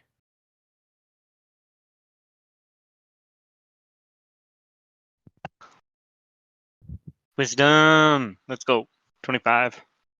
You are quite certain that it spells everything out in what you guys had come to agree to on the astral space as a year's time limit for the rest of your chocolate bar that you currently obtain or hold on to, and with contingencies for if you obtain more chocolate to extend the time frame, and that the space be everything that you want. You do notice a back door for Ishamael, security wise, because it is inside of his own thing, but otherwise it seems like he's limiting that space to be even non-accessible to him until he were to open that back door. And he does hide that a little bit in the language, but you do catch on to that. Add So is a little Franklin clause signing? Is Franklin signing on behalf of the entire group? Are party members singled out? That's I guess a good question. I can sign on behalf of myself if that's more comfortable. And then just divvy out invitations as needed. I like that approach. Okay. Franklin will put a clause in that note that says that unless they, being us, take direct violent movement against Ishmael, he has to give at least a 24-hour notice before using the backdoor clause, and then that the astral diamonds that are provided for entry be divided equally among 3 people. 3 people in particular. Someone named Rarlson, Matthew Nykamp, and Franklin the Turtle. Oh yes, I have Franklin. Oh man. I have Franklin already down in my ledgers. I can add Rarlson. Not sure I've met him, but you're already a part of this as the signing person on the contract for the space. Yep. For the back door, just one simple change there. Can it be a knock procedure there? and an Sure. acceptance of entry, we'll change it to that. And then lastly here, I just wanted to touch base. Is this you signed it your own name, so it's only your space? And I have this contract only with Matthew Nykamp then? Yeah, it would be with. Well, it would be with primarily shared between the 3 individuals listed, but I would Ah. like the ability to invite others, and I gestured at my allies Fair, as fair. guests. Let me just and make a note of that. And he pulls out another what looks almost like uh, uh, a quick sketch he'd been doing while you were doing your own looking through the paperwork of the space for you. Is there anything meanwhile that you would like in the space particularly too? Obviously, most things that are created there won't be able to be taken out. It's kind of part of my imprisonment here, but I do have some leniency Wait, in you're that. imprisoned here? Sanctioned would be more like it. Yeah, I don't get to interact with the rest of the gods. By who? As you might know them. Yeah. More gods. It's politics. Who sanctioned you to be exiled here? Ooh. 'Cause we could kill him for you. Yes, you'd have to get a little stronger. They are working on cosmic levels. That's how I've been imprisoned here myself. But Don't worry, we will be. it's less of an imprisonment by this point because what is prison besides another space for you to exist in? And if you're happy with that space, is it really imprisonment? I mean, what defines? Yeah, we're not gonna get into that. Anyways, I guess to answer your question though, it was quite a few gods to put it in your understanding of things. They're a little bit bigger than gods, but I don't know. I have to create a word for them.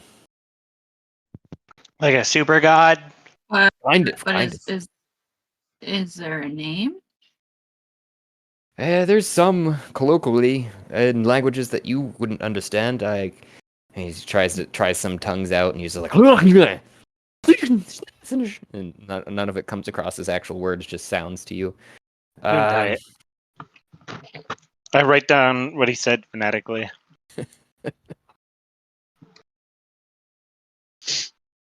Right.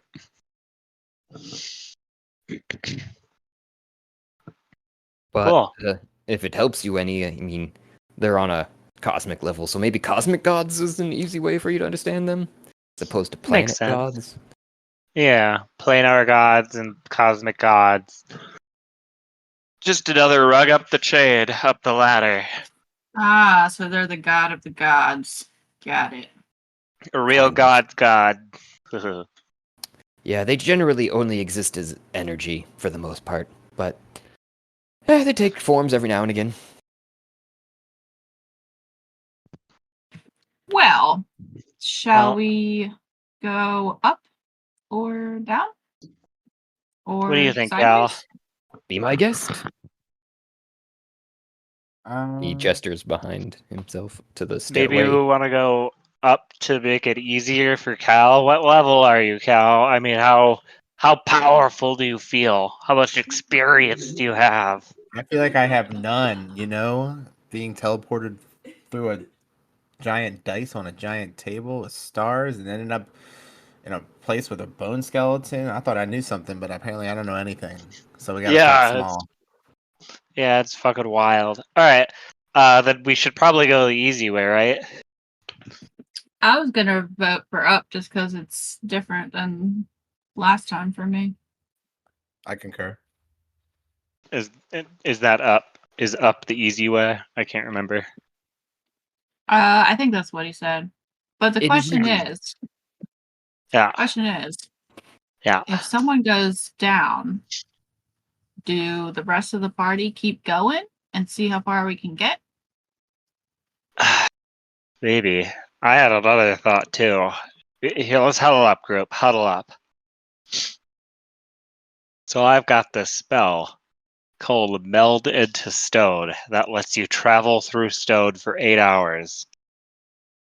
we could just meld into the stone and just go through the rooms, through the floor, down through the stairs, and every other floor in between, and just keep going. Well, I think that's a great idea if we're going down.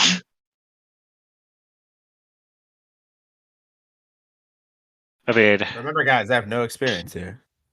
no, that's what I'm saying. Like, Guys- we would be inside a stone wall, not fighting, just moving. Can you cast I think that would work. on all three of us? Let me look.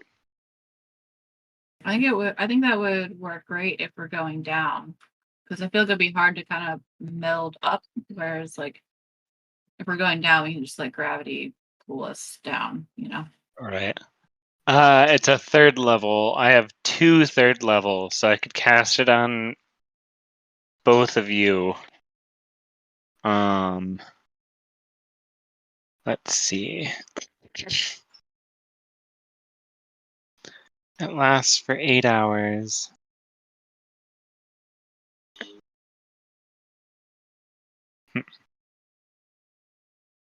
Just trying to think see if I could figure out how to get another spell slot back.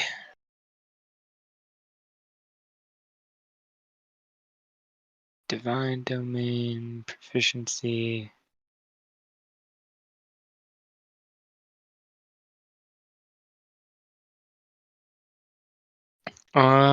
Yeah, no. I can only do it twice.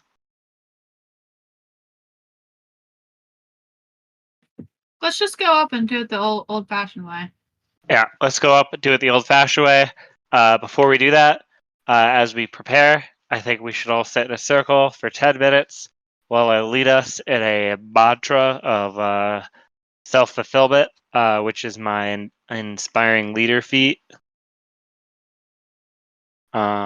Where I just have us say, I believe that we are real. We matter. We are not just figments of someone's imagination. We are not just players and pawns on a board. We exist. Our feelings are valid.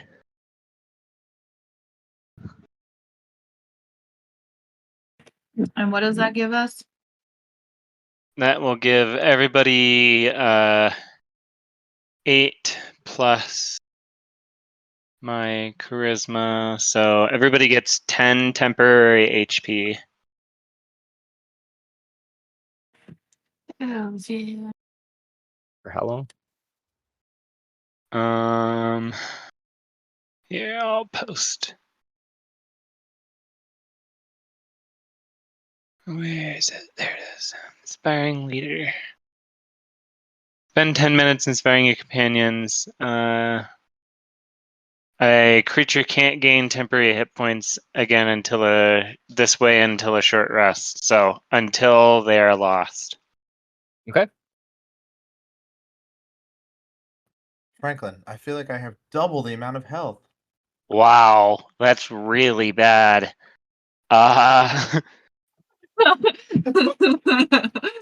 Yikes.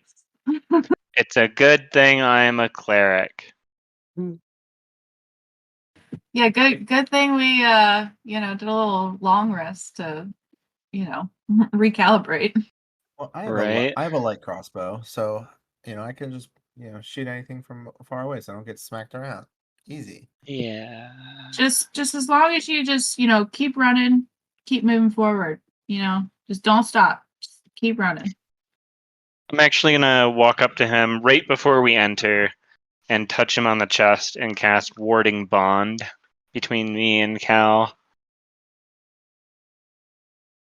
I will.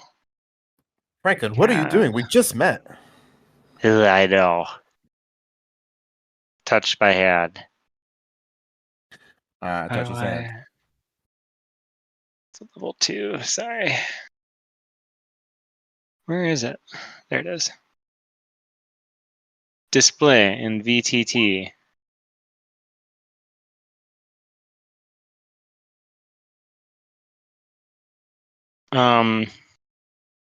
So for the next hour, Franklin will actually cut his palm so that there's a little blood, and make and touch you and make a mark on you.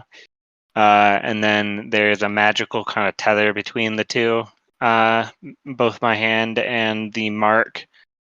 You'll have a +1 to AC in your saving throws and resistance to all damage. Any damage you take, I will take. Instead, or So you'll get basically. I'm taking half of all the damage you're going to be taking is going to me. well, thank you, sir. I do feel stronger. Of course, it's Do I important to keep you alive. do I do anything for that in D&D Beyond? I would raise your Um, AC by 1 just so you don't forget. I don't know how that works. Or how to because you get a plus to your saves too.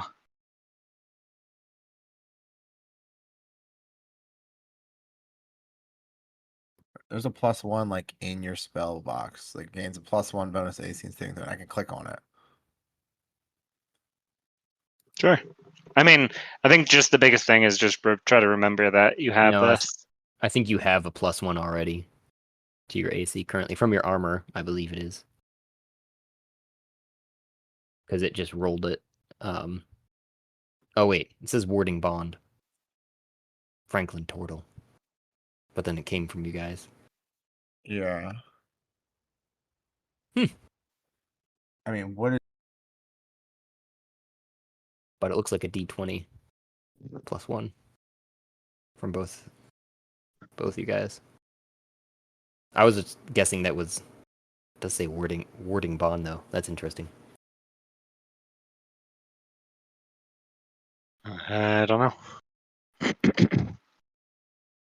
Oh, so you guys just clicked on that +1 that's on the thing because I just did it too. exactly? I see what you're saying. Oh. Yeah, I just clicked on the +1, so I don't know what it's doing. Just doing It could be just 1d20 plus. I think that's just a VTT translation error. Partially, yeah. Because I think yeah, it could just be like you just like make a note and then like when you roll stuff, just like you can also go like to verbal, like a +1. your armor class, click on it, and once you've clicked on it, there's customization underneath that you can add an override. So your override would be 17 because it would be +1, and you would say Yeah, source just of as long warding as you bond. remember to take it off. Yep. Mm-hmm. You can also do additional magic bonus, which is just like adding, or is this additional miscellaneous bonus, which will just So like I have an additional magic bonus Yep. of 1 because of my like cloak of Elvinclined that I'm wearing. So it just like adds it into like the calculation. Yep. And you could do it there too But you, for that additional magic bonus as opposed to the override. Yeah. But And then how would you add the bonus to a saving throw? Because it's +1 to saving throws. I would just remember that one because otherwise you're gonna have to go through. It looks like that was just an easy one. I figured, so you didn't forget because there's other things you're gonna have to remember like this. But for the saving throws, you can edit them as well. It's not as easy though. It's not looking like. It's not simple click and put the thing in. Yeah. So those ones, I would just whenever you roll them, remember to add that. Then a +1 for those too. And is this an actual hour? Is that how duration works, or is it like Duration game hour? is game hour. I'll let you know. It's much faster than our hour, just to keep that in your purview. Got it. But yeah, just remember to take off the warding on your armor class when it like dissipates. Once that ends and we find out that it ends, then we can just remove it. Yeah, I just know I'm like bad about if I can't visibly see it, I'll forget about it and I'll just have a +1 forever. Yep. Franklin will also walk up to each of you guys and himself and cast aid. So everybody's hit point maximum and current HP increases by 5.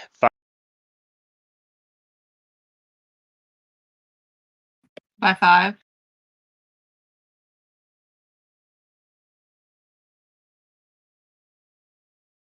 We lose him? Did we lose him? Still here. Maybe, but I didn't hear the bleep. I didn't either. I just heard "Bah." Yeah, that's what I heard. Sorry. Okay. My phone died. Oh. I cast aid on all 3 of us. Everybody's HP goes up by 5. That's not temp HP, just total HP For 8 hours. for 8 hours. Yeah. So I think that increased you from 10 to 25. I think. Well, it was an additional 10. So you added additional. Well, the additional 10 was that, and now you've got 5. So you've added 15 total. Uh-huh. Yeah. Yes, but the 5 is to our max HP. Yeah. It's not temporary, it's just HP. But All it's right. how long is the spell good for? 8 hours. 8 hours. You can see it in Sweet. chat there. He gave you AIDS. Lovely.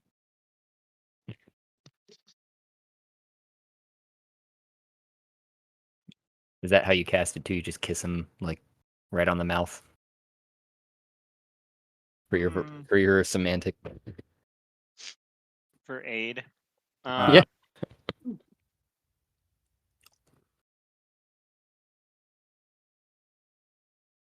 guys are doing this while you're walking up the stairs, up into there. Yeah. So you can think about that and get it back to me. You don't have to tell me right now.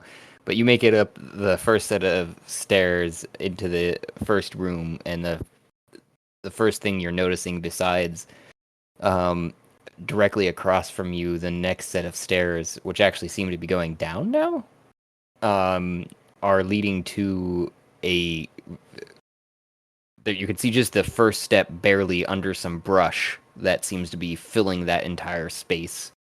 All the way around, that's the opening in the floor, is full of brush that's overgrown in that space. And you're hearing, as you're stepping down the final steps into the room, although you were stepping up, you are now stepping down, you hear some whistling, just happily, merrily,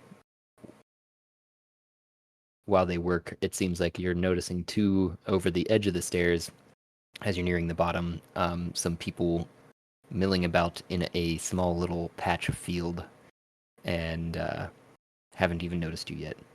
I'll just roll. I continue along the side of the wall and walk towards the brush to get a closer look at it. To see if there's anything weird looking about it. I'm not going to touch it. I'm just going to look at it closely. Stealth.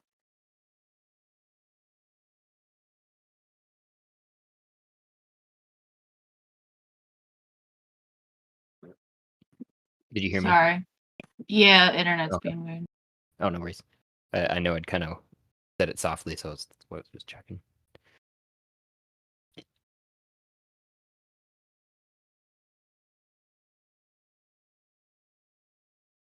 So I have advantage because I have my Cloak of Elvenkind with the hood up. Nice. So 26.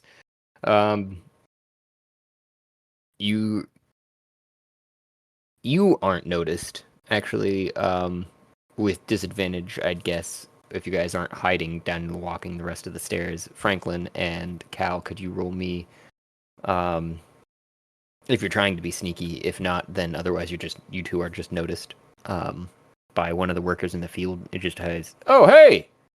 While you're kind of crouched down next to the shrub and in the shadows, Vomyra, you realize that it's probably more than shrubs. There's some thorns throughout it, and the thorns, especially in the front where you're at, are dripping with what looks like blood. Awesome.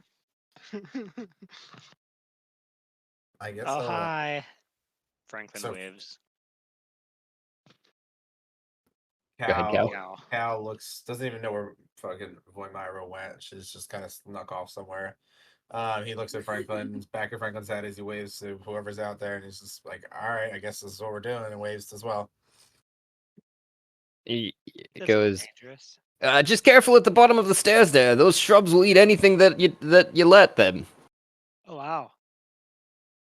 Otherwise, welcome to the farming floor. It's very nice here. We've got just about anything you could imagine food-wise. Sometimes if we're good at our job, we get rewards. I'm supposing you're the new addition to the team. You live What? here? Yeah. I think you do now too. No. We were sent here to clear this floor of monsters. I Adventurers then. take out a torch and light it on fire.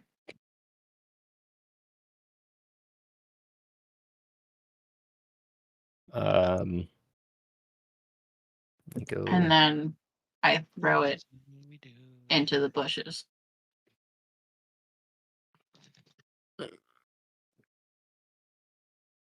As you're lighting the torch, does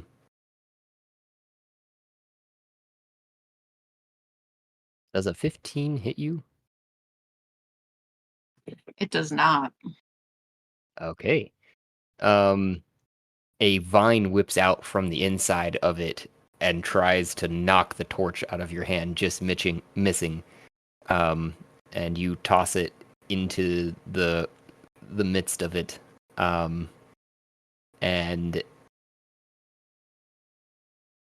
it sort of engulfs it, and you hear it go as it kind of makes a chomping sound, swallowing it. The torch, that is. Sweet. It does catch some of the branches that it was on, but it does seem to ooze something around it to try and put it out as it's swallowing it. Nice.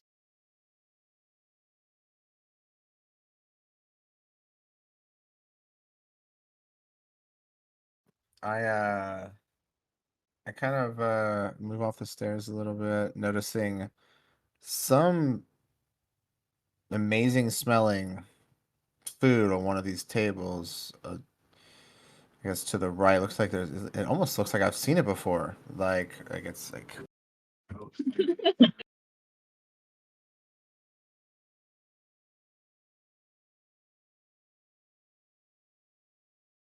Oh, to ping, if you hold left click down, that'll ping. Do that. Yep. There you go. Yeah, you recognize it to be a food similar to some of those that are grown around the rustic villages in your area. What we would know of like a mixed grain kind of salad with some leafy greens and a bunch of cherry tomatoes. With a grilled kind of mushroom all throughout.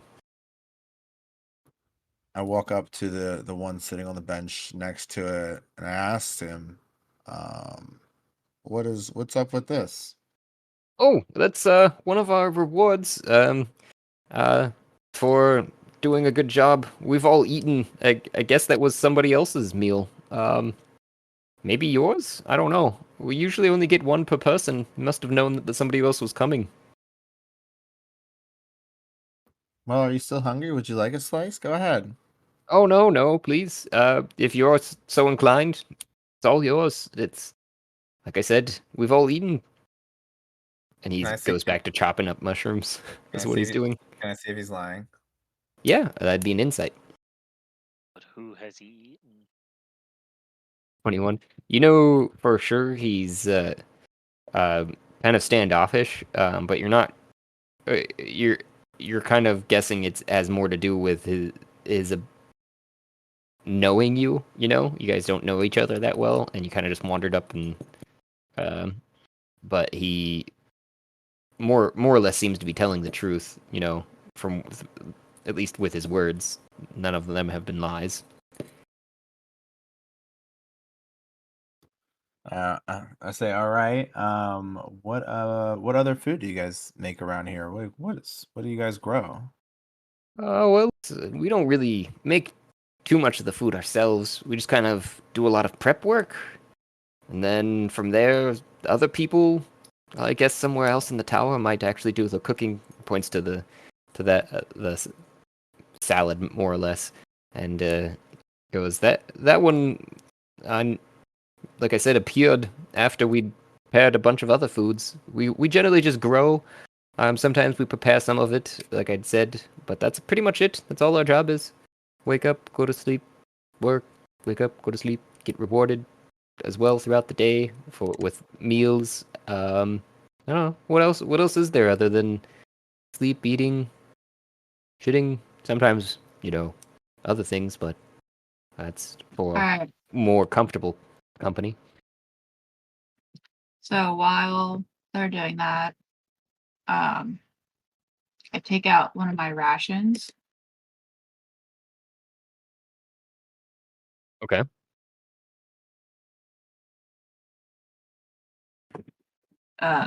Since it seemed to eat the fire, I'm gonna see if it just likes to eat things, and feeding it like satiates it or makes it seem like it's a little bit more satisfied. While you're So while you're digging in your sack for your ration, everyone, go ahead and roll me initiative and Vomyra with disadvantage. Also, I can't see the map. You guys need to scroll really far down if you're Oh, on Yeah. the right page. It's just the way I've got them laid out. I got it.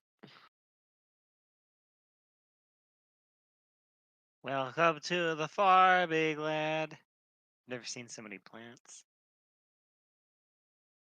Initiative. Sweet. Franklin's smelling some flowers. Gets a 3. This smells really nice. Wait, it says in D20 chat, it says you wanted to send this result of this roll to the turn tracker, but no valid token was selected. Does that mean anything? It just won't populate my turn order thing here. If everyone, wait a sec. What I'm going to do actually, here, run encounter, and give you a bit of a description while I'm doing some other stuff, which is what you see before you, Vomyra, is the bush sort of open up. Those points that were kind of drippy blood kind of form into a grin of a mouth that opens up, that is, and it almost looks like it shifts under the bushes and kind of shuttles back and forth, and you see some larger, about human-sized dandelions pop through some of the branches of the brush, and they kind of hum to themselves on this entity. You don't see any eyes or anything specifically form out, but you do start to see some slithering tendrils in the midst of the brush as well. And that work? Where'd it go? Oh, here we go.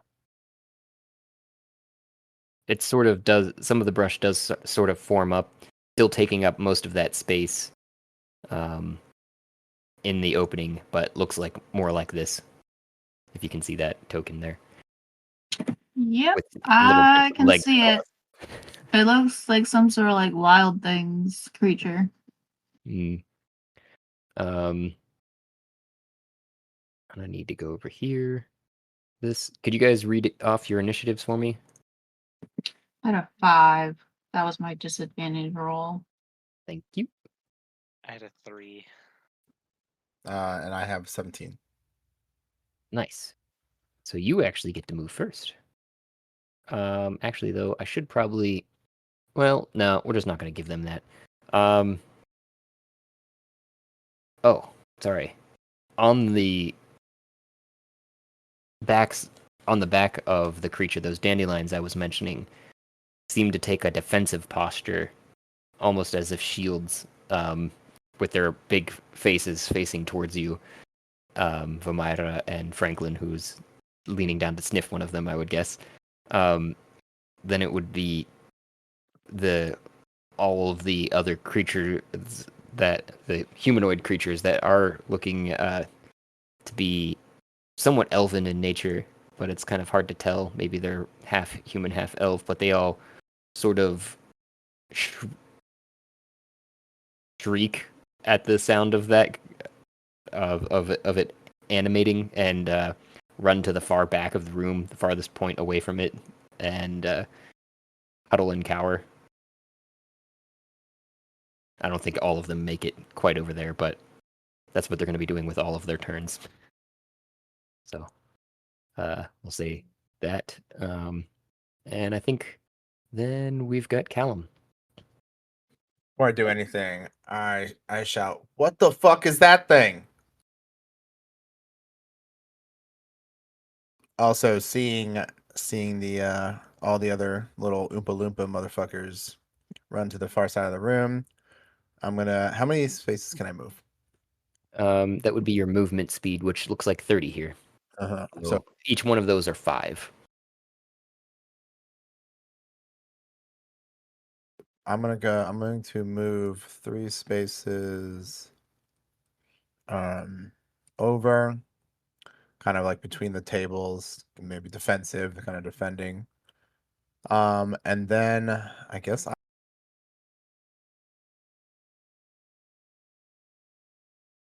You guess what?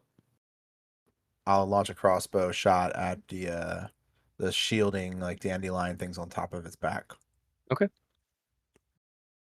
There are approximately 4 or 5 of them. Hard to tell exactly right now. Do any of them look any bigger or smaller than the others?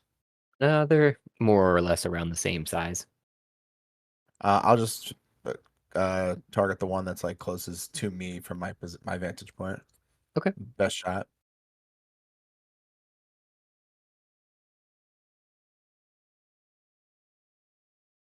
Natural 20. Yeah, Hell nice. yeah. Nice. That'll definitely hit. And your damage, it looks like there 3 plus crit 4 for a total of 6. 7. 7. Thank you. Bounce back and forth. Damage. No, you're good. I just want to make. I appreciate it. So you see your bolt sink into the center of one of the dandelions, and it kind of shudders, but otherwise it doesn't really interact. There's a bit of clear liquid that kind of runs out of it, but nothing, no scream, nothing like that. And that was some of your movement. I didn't know if you wanted to move any more. An action. I don't know if you have any bonus actions you want to use, but if that's it. Yeah, I think I'm gonna stay right here for now, and just pass my turn. All right. So the creature in front of you guys takes those tentacles that are writhing inside of it, and the vine tentacles that are writhing inside of it, and starts swinging them out to try to grab you. 2 come towards you, Vomyra, and 1 towards Franklin. The last one would have been Franklin. So those are to hit 13, a 24, and an 11, respectively. So which one is for me? 11. 11. That'll miss. Okay. 13 will miss, but the 24 will hit. But yeah. I'm gonna use Uncanny Dodge. So I'm gonna use Uncanny Dodge. So when they attack, I can use my reaction to have the attacker's damage. Have it. So we've got a total of 10 slashing damage that comes at you. And there doesn't... if it hits, that just seems to be the point of this. So this one hit. So you were currently grappled by it. So this one, like I was saying, they're coming out to try and pull you in. They're kind of encircling you. You were currently grappled, which means you would have to use an action to try and escape. Gotcha. But So it is 10 damage, so half would be 5. yes, you took 5 slashing, and it is trying currently to pull you. You can feel the tension in after it's wrapped itself around you toward it itself. But Sweet. I think that its turn for now, and then yep, it would be your turn, Vomyra, with Franklin on deck. All right. So this thing, is that just like fields? Is that like a lifted table? Is there like any sort of elevation to that? Or like if I Oh, wanted those to, are just could I like just that's run just like across field. it? You can just run them straight across it. Those are just like fields that they've been using as farmland. They Okay. I got just some wanted to double check seeds that that's what that sprouting there. was. Okay, so I'm going to use my action to try to escape. All right. Dex saving throw Um, or something else? why does it not tell me? I wanted to say it was a dexterity saving throw. Yeah. Oh no, that has you're restrained, which you have disadvantage on dexterity saving throws. I thought it. Let me go back. It's trying to give me the pop up here. It says also ends if the effect removes. Grappled creature's speed moves to 0. It can't benefit from bonuses to its speed.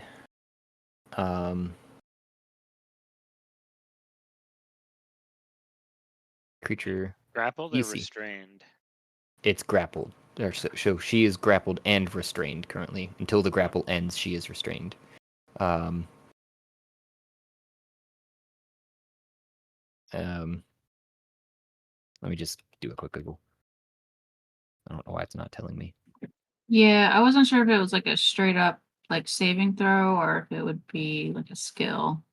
I would put it towards athletics, honestly, like they're saying, because dexterity, in my mind, you could go with acrobatics specifically, but dexterity saving throws Yeah, that's the other flat. thing. Like, I would I think it wasn't, would be more. yeah, that's the other thing. I think you're currently being like it's probably main mass on you, so it's gone around both of your arms, and you're standing there with it kind of around your both of your arms and holding you tight like that. So at this point, I would say it would be a strength. You're trying to muscle your way out, or an athletics check to try and get out of this thing. Okay. Yeah, I wasn't sure if it was like a choice of using strength versus dexterity or if the monster was leaning towards one or the other. So I'd have to like use strength to get out versus Yeah, I just kind of had to dexterity. think through the scenario a little bit more.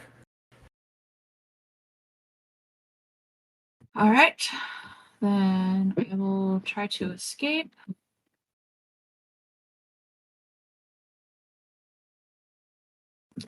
I will not escape. With a 6, no, you're sitting there going, oh, pretty strong plan. Yep. Let's see.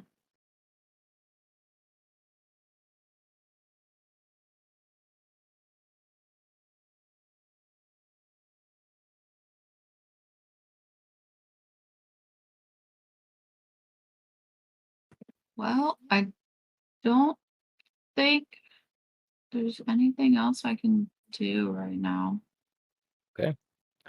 Then we've got Mm, Franklin. Uh, Okay.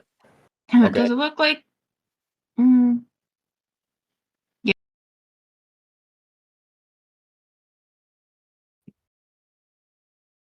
Where Burr? does it look like? Looks like yeah. At least that's what I heard. Yeah. Yeah. Yeah. All right. If it's my turn, I don't know. Did we lose him? I don't know. I don't hear them. Silence means yes. Continue. Sure. That's been the rule so far, at least in this context.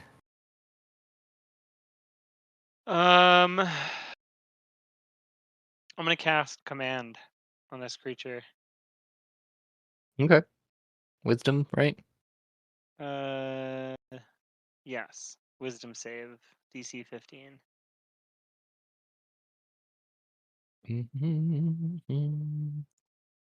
We've got a 18. It succeeds.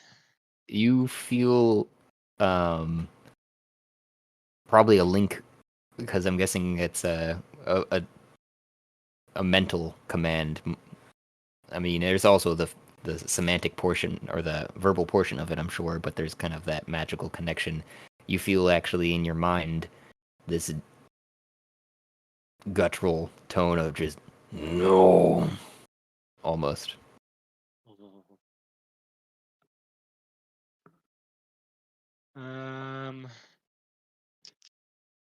That will probably be my turn because I don't really have. Bonus Did she actions. take any damage? She did, but it was only like 5. Do I have any bonus actions? Nope. Okay. Alright. So he'll just kind of position himself. Yeah, I'm good. All right. Then it'd be the dandelions with Kal on deck here. And they. Oh, what's the positioning of everyone? Oh, so you did take a step back, actually, didn't you? Or was that? I wanted to put myself in between the monster and Cal. Okay. The. Or was I next to the dandelions? Was that When I was looking at it, you were last. I thought when the shrubs were still there, you were up close to it, sniffing one of the flowers. That's why I was like, you moved then back. I would not have moved. Okay. Gotcha. I didn't realize I was standing right next to it. Sorry. Yeah, no worries, no worries. In that case, one of the dandelions, probably the one you shot, actually, Cal, would produce like one singular seed without its puffball at first, and just kind of you kind of hear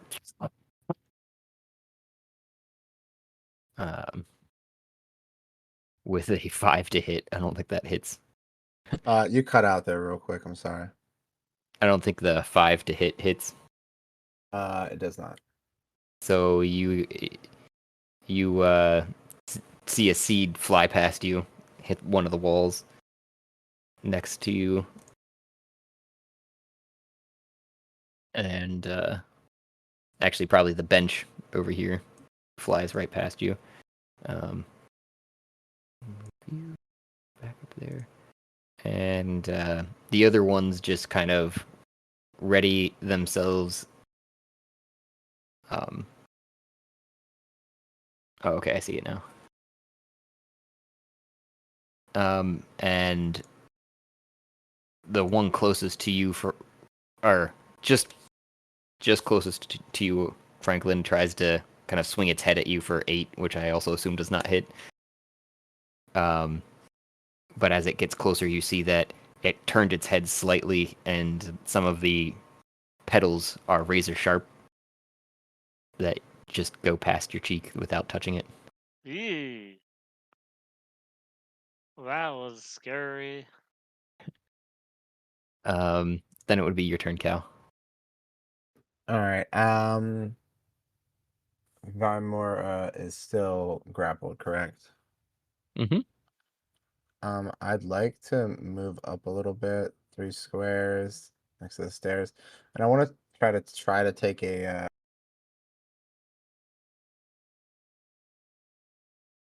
Take a Yeah. Make a what? all we heard was take a, and then it cut Oh, out. sorry. Take a shot with the crossbow at the vine that's like grappling her. Maybe try to like break her free. Okay. So that just be a normal attack roll, right?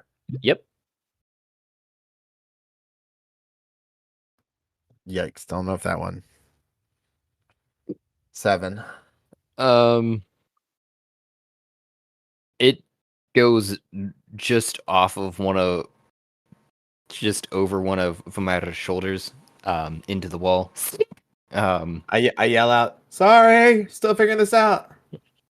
Alright. I give you a thumbs up. Just roll my honors. Any bonus action or other movements that you had? No, I think I'll actually I'll step back 2 squares, kind of onto the grassy knoll, if you will, and then my turn. Okay. We got this guy now. So no. Okay. Vine once actually 2 vines lash out towards you now, Franklin. 16 Well, miss. and a and a 19. 19 might hit. 1 second. 19 will just hit. Okay. That would be this damage here. The 9. Well, did it roll with damage the first time? No, it does not. Okay, good. Oh, it does. The 19.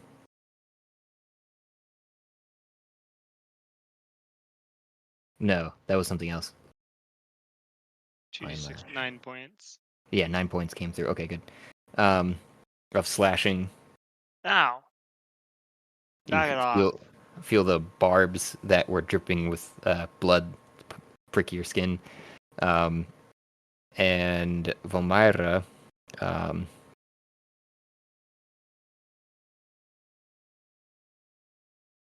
let's see what this happens when I just do this. It says 17. I still don't quite understand how that exactly works. Okay, so I think I get it now. Does a 17 hit? Me? Yes. Yes. 17 hits. Okay. So you are pulled towards the creature, and it's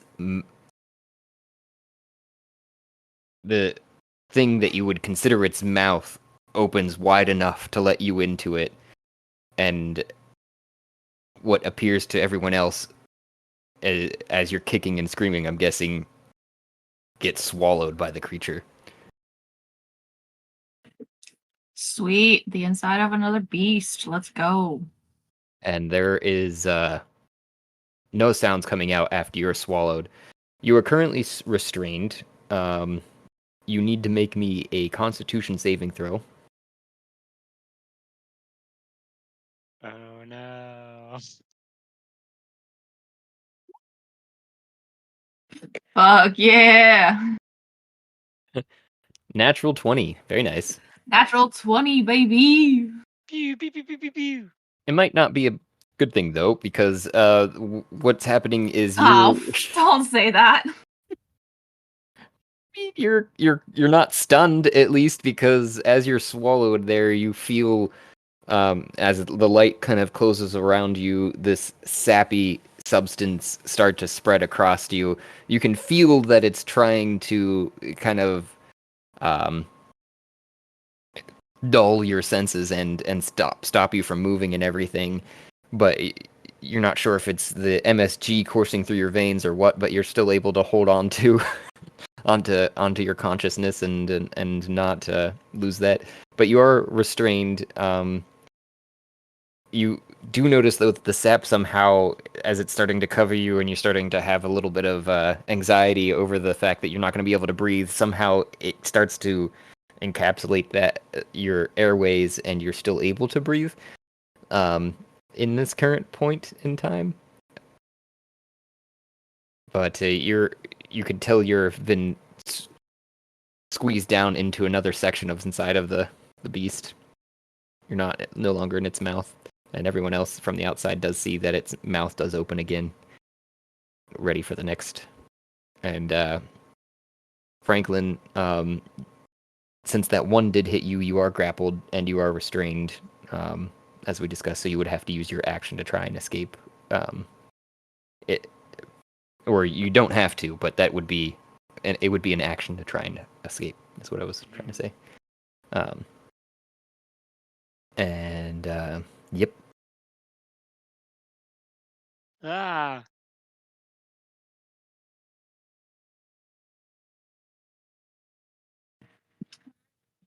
Turn.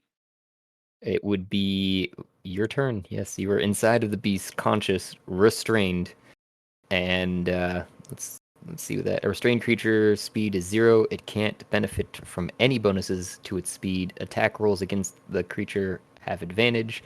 The creature has disadvantage on dexterity saving throws. So,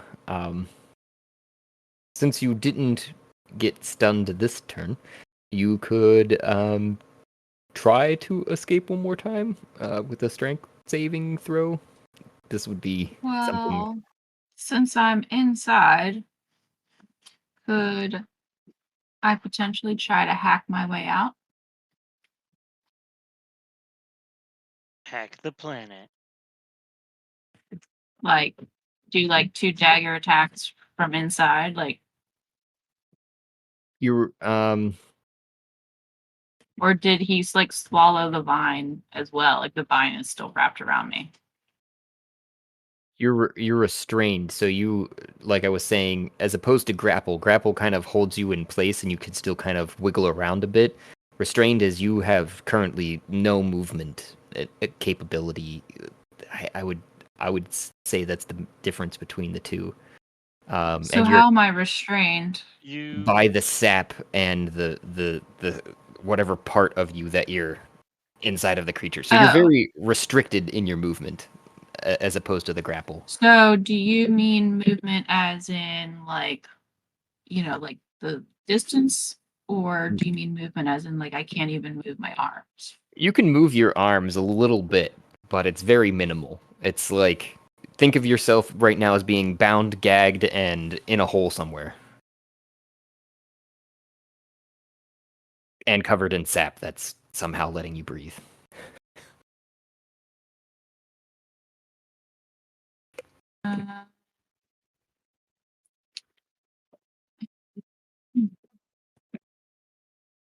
I would say, like I'd said, if you want to try and escape again out of it, I would put it to a strength roll to try and, Because like I'm kind of the mindset that like I would just like sort of accept it and then just try to like hurt it from the inside, like attack from the inside instead of trying to get out.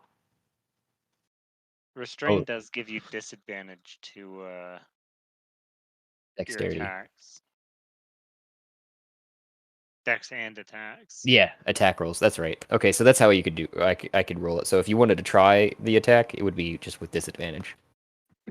Because like in my mind, like if I'm swallowed, like the only way I'm going to get out is by like hacking my way out and just trying to like do damage from the inside. I get that. So if you wanted to try an attack roll just be with disadvantage.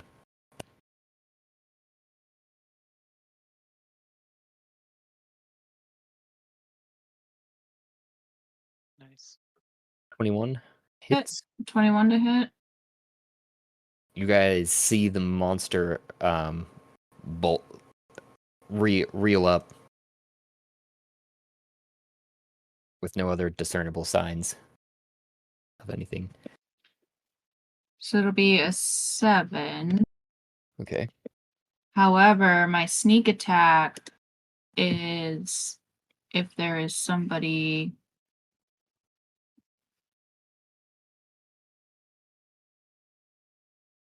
Is it within 5 feet? Yeah, it's within 5 feet of the target. So is Franklin within 5 feet of the enemy? Because if he is, then I would get the sneak attack. Okay. Yeah. Get it. Okay, so then it would be 14. 14 damage. Okay. Now I have 2-weapon fighting. Would my restrained take away my second Nope. attack, or Nope. could I still attack with disadvantage again? You could still attack with disadvantage again, I would say. You're on the inside, and you probably were already holding the daggers when it grappled you. It's not like you had to get it out of anywhere. 14 to hit.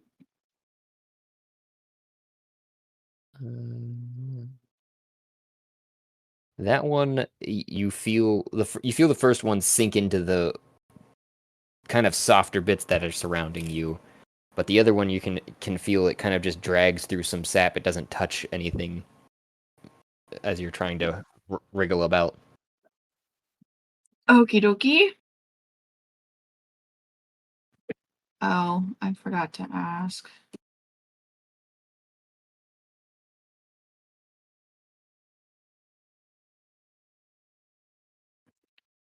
So I can hex something, but it's verbal, semantic, and material.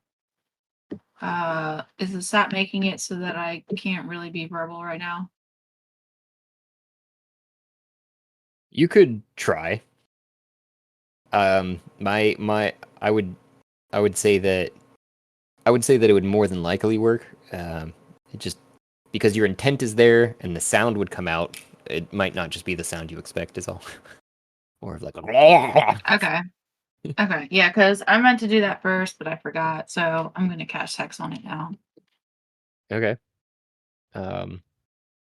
Which gives you So advantage, hopefully. right? And some other. No, it just does extra damage when I hit, Gotcha. which is why I meant to do it first, but forgot. So next time around. No worries. You start drawing with your nose on the inside of the creature the hex that you want to try and do. And try to Right. work. Seems And that will be my turn. all right, Franklin, with Cal to follow the dandelions. Oh boy. You are currently grappled and restrained. Yeah. Let's go with.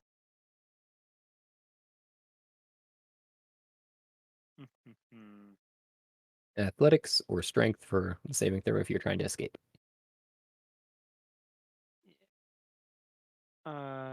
I'm instead going to cast Sanctuary on myself. Hmm. Let me pull it up for you.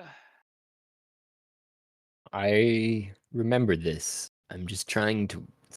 Yeah, I'm gonna need to read it. I ward a creature within range against attack until the spell ends.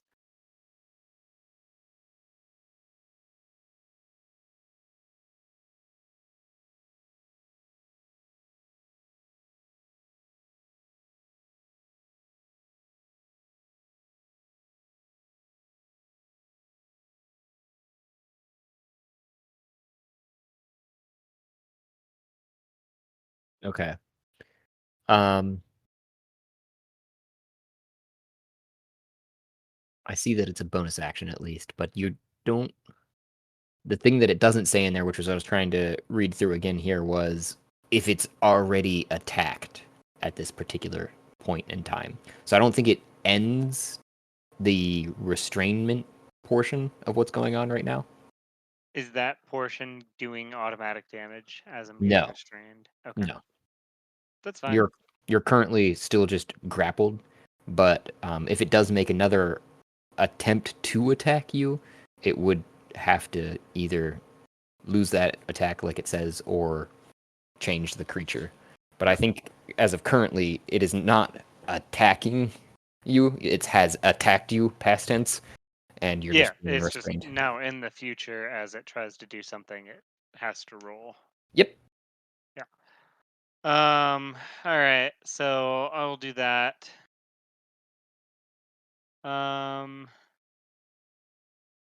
Then I will.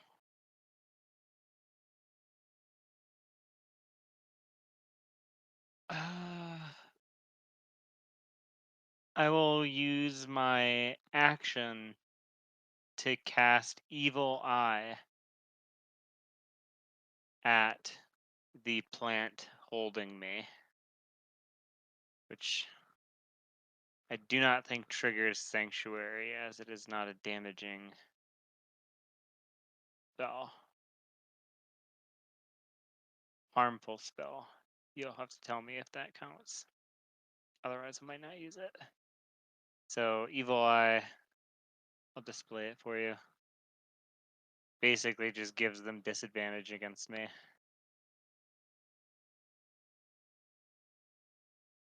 It specifically says cast a spell that affects an enemy. Comma. Safety attack. The very last. Wait, hold on. That affects an enemy. Ah, I got it. All right, then never mind. I will not do that.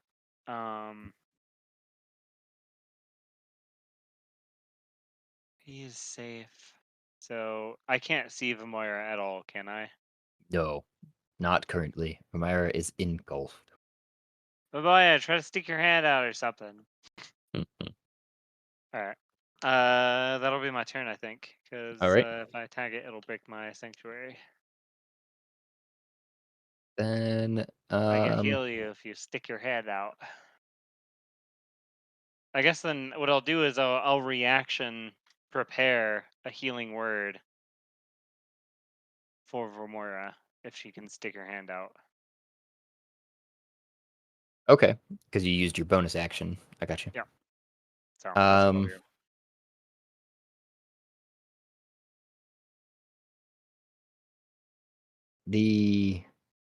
That doesn't do anything.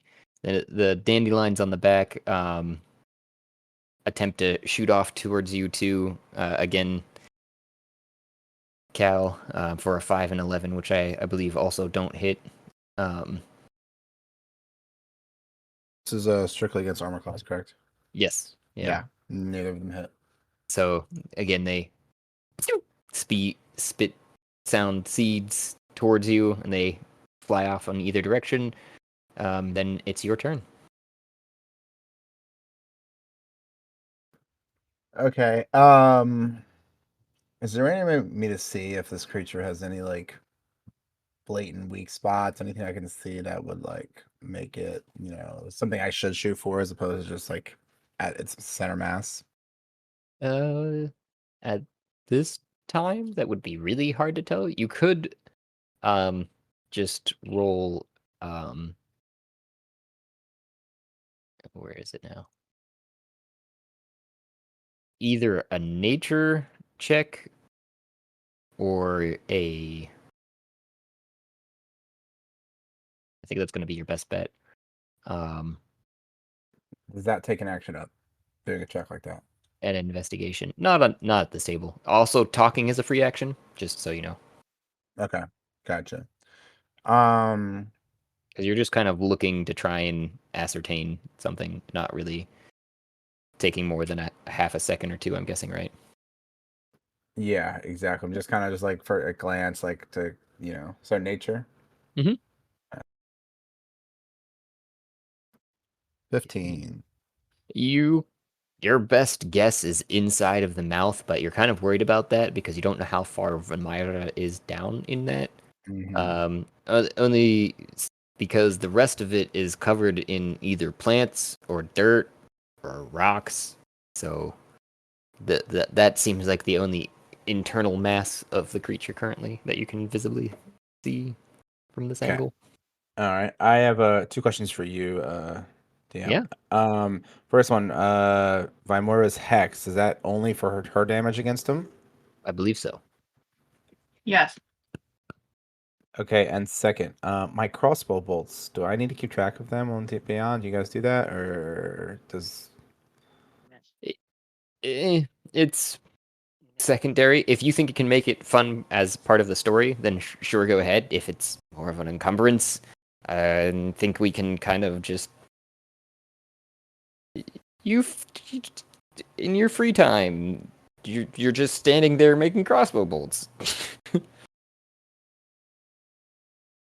You have an abundance of them. So the answer is a question simply no. You do not really keep track of that. Okay, gotcha. All right, sounds good. All right, I'm just gonna fire another crossbow bolt at the creature, and see what happens. 16. This time you're aiming for the creature. That just hits. You hit the center in the back, just between some of the dandelions, into the what looks like dirt of some of the other grasses that are growing there. You hear it kind of thunk into place, and it agitatedly. You wanna roll some damage? It says 8 piercing on there. Oh, thank you. I think I even looked at it, but then I went over to the other page and totally forgot. All good. All right. Anything else you want to do? Um, so you said I can can I yell at these little farmer dudes over here? Yeah. And I want to yell at them and be like help us, you fools! Like anything you can grab to throw at it, anything you could do, pick up to help us. We're trying to. You ran away, so we're trying to save you right now.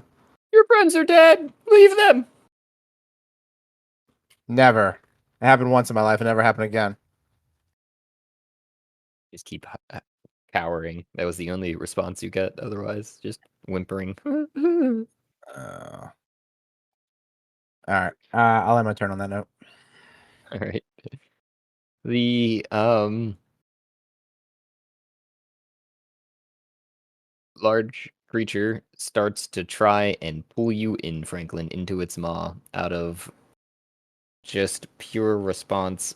I know that if it does that, it has to try and target another creature or lose its attack, so it just kind of loses that particular attack. It kind of stops there with you in its just close to its mouth, and I don't know how you want to describe Sanctuary, but I've been thinking of it as as it's trying to complete a reaction, it kind of just is feels almost like its thoughts have been deleted, and it just goes like, "Huh? What was I doing?" Sure. That works for me.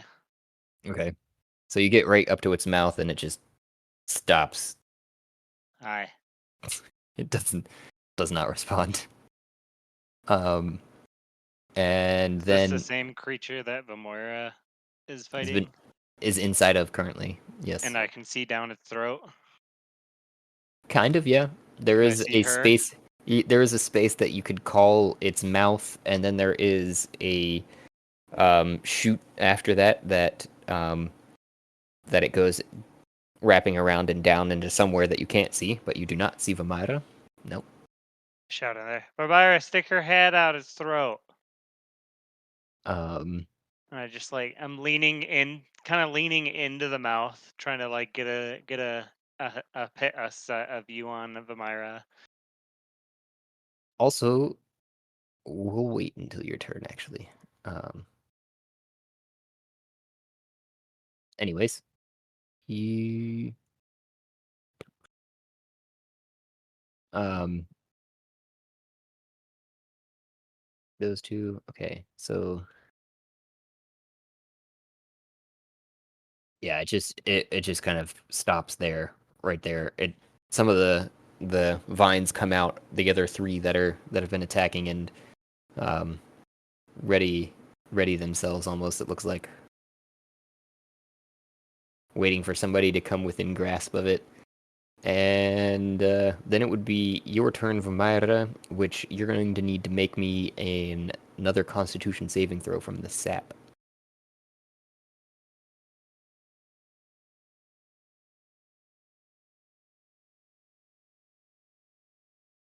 8. Oh You no.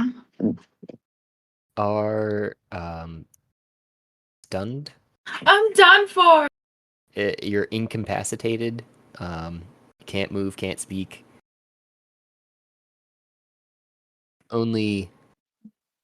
Oh, you can speak only falteringly, I guess is trying to read that portion of it, but you can't move.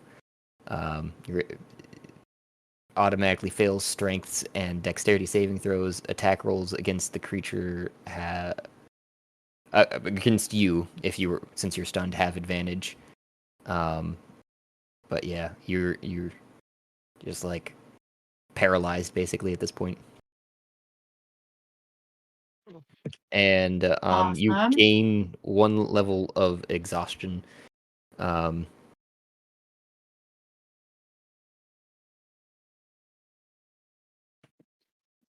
Okay.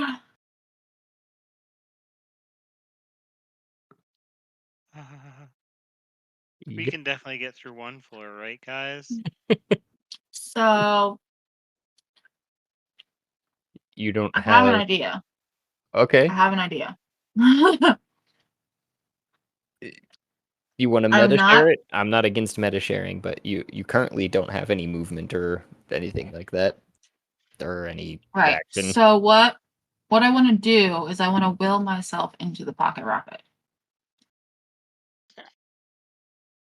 And then on my next turn, now I don't know if Franklin is holding the pocket rocket, but I want to will myself into the pocket rocket and then will myself out of the pocket rocket.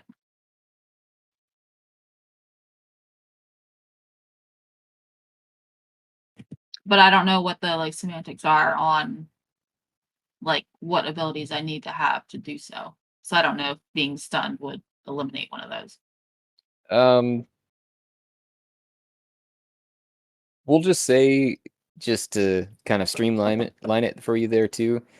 You go to try that route. You put your hand as you're falteringly, basically becoming paralyzed by the sap, into your pocket, to touch the charm that would let you into the pocket rocket, and nothing happens, even with your intent trying to get you into it currently.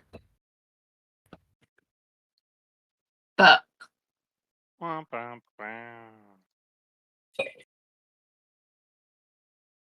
So that was all. Then it would be Franklin's turn. yeah, I think that's it. Alrighty.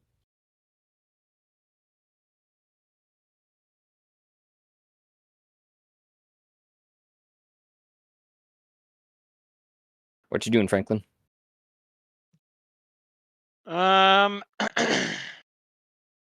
Shit.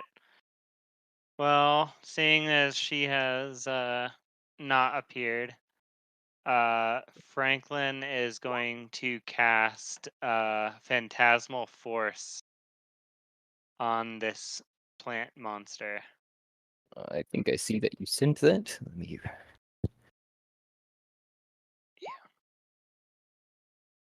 Oh, that's a lot. All right. Yep. Craft an illusion that takes root in the mind of a creature you see within range. Makes an intelligence saving throw. All right, I'll go over there and do that.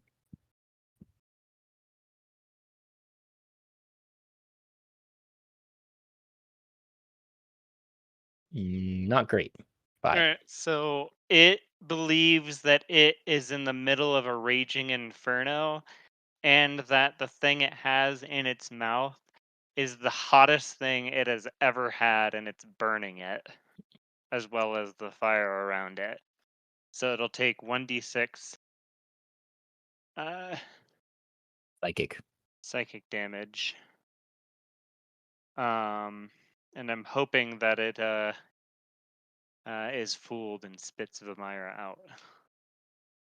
2 points of psychic. Okay. I think it Um, waits until its turn to decide that particularity because I think it gets another chance at a intelligence saving throw. Because it says the target can use its action to examine the phantasm with an intelligence investigation check against the spell. Save DC. If this check succeeds, the target realizes the phantasm is illusion. The spell ends. Yep. All right. And then I will cast. I go through all my spells. Yep. Spiritual weapon.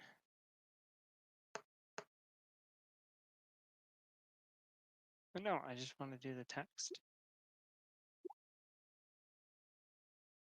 Sorry. So spiritual weapon. What form does your And weapon take? I guess we'll take the first roll of a 15 to hit and a 11 damage if it hits. 15 does not hit. Ugh, dang. You just hear it thwomp, whatever form it takes. My spiritual weapon would be a set of bloody chains that just whip the plant. But miss, obviously. Or in, as the case may be, not hard to hit this thing, so you hit the side of it and it just doesn't seem to affect it. Dang, dude. I turn to Kal and shrug. Still grappled. Hoping that'll change in a second. Shrugging right back. And then I think that's my turn. All right.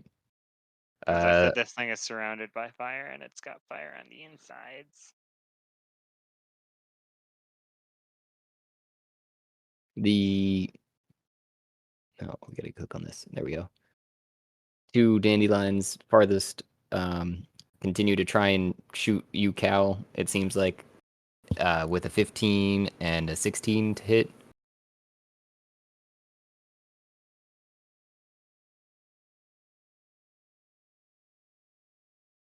Which I think misses, right? Still. Sorry. Yeah, they both missed. Sorry. No worries. These ones get a little bit closer, though. They seem to be narrowing their line of sight into you, and they just zip past both of your ears, landing just behind you. And then it would be your turn, Kal. All right. So how many dandelions are on top of this thing?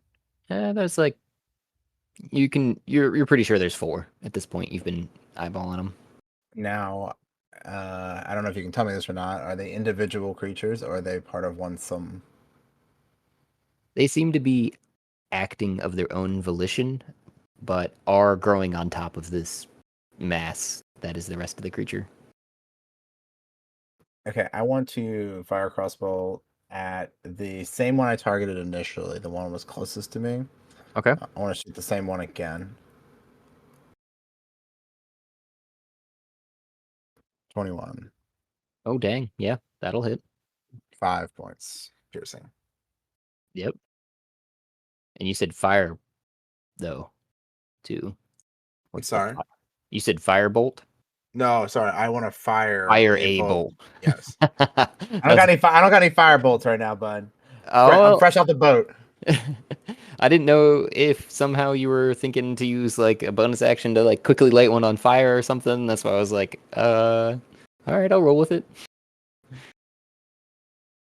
All right, so is this the same one that you tried to shoot before, I'm guessing?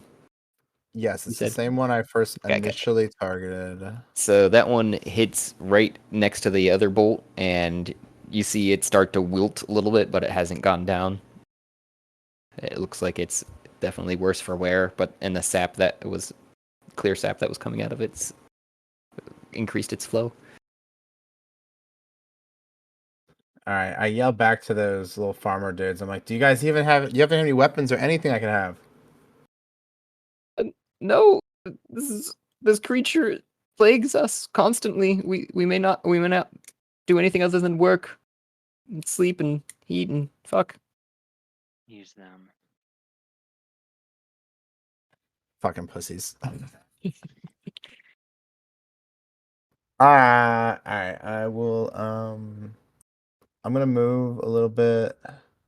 Nothing crazy. Keep my distance. Just a couple squares over. And movement. Does it count like you have to go 1 square down and 3 squares over? Does that count as 20 feet of movement, or is it? Can you go diagonal? How does it work? You can go diagonal. Okay, So so it's more of like a guesstimate judgment type thing. yep. Okay. I'll I guess end my turn there. Okay. All right. Then it would be the creature's turn, which again shakes its head like nothing had happened before and tries to uh, pull you in to swallow you. Is this the one that Oh, right. It needs to make an intelligence saving throw. Yeah, if he wants to, and that's his action too. A 9. Nope. And it believes that it's on fire, and Vomyra herself is like a burning coal pit.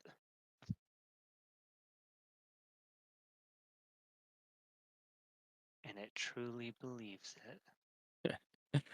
it does. It does. You do see it start to kind of hack, but it does one of those like dry heaves where it goes and holds it down because it's like just out of reflex more than anything else. It does appear to start like molting almost like a you know like when people start to believe that they're actually pregnant and they start getting some of the symptoms of it kind of thing. So that it looks almost like it had been on fire because some of the plants start to get a little bit more dried out and crispy. Does it continue to take damage from that too? And how long does that On my last? turn, I can do another 1d6 damage. Ah, thank you. Okay, so that would be its. No, you said that was its action too for the intelligence save.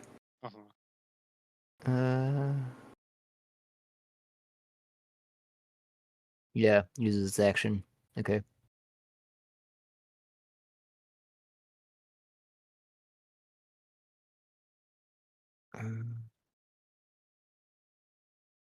Yeah, so it doesn't really. It wouldn't. I got it now. Then it would be Vomyra's turn. Which you're very limited, but still your turn. Franklin on deck.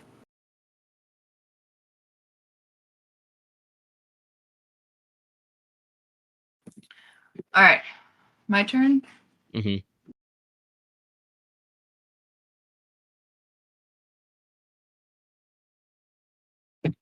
So this stunned, is this like for a certain amount of turns? It's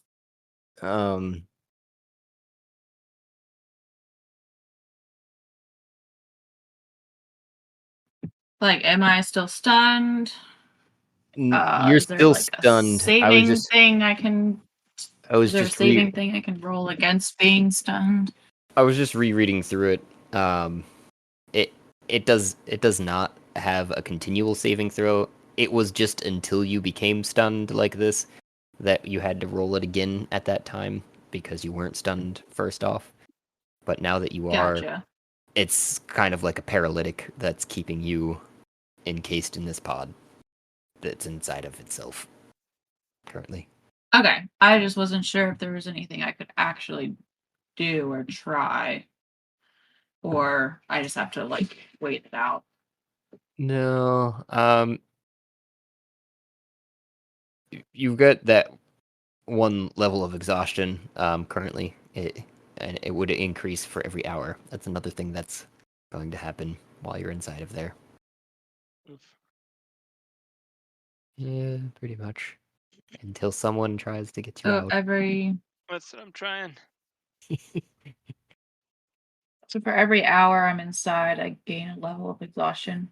You Yeah. won't survive an hour if you're. Well, the thing is I'm paralyzed and stunned, but I haven't really taken damage. No, it's the exhaustion eventually that would kill you, is what he's saying. Yep. Because eventually, at I think it's like the 10th level of exhaustion, so it would take like 10 hours, but you would by that point be dead. I did not realize exhaustion worked that way. Yeah, I turned takes to a while. Cal. We got I the never. take a full 8-hour break before she dies. Got it. Yeah, I never really got familiar with exhaustion levels past like 2 or 3.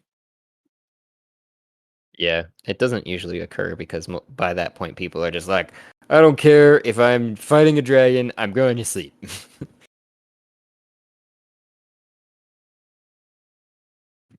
Well, that's my turn then. Just, chilling, getting my beauty rest. All right, Franklin.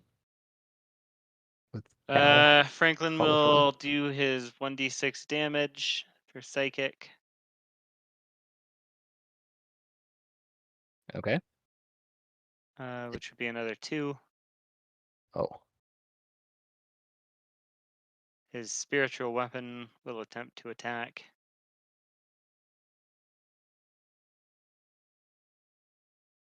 Uh, 15 misses, right? correct. Just another thwomp.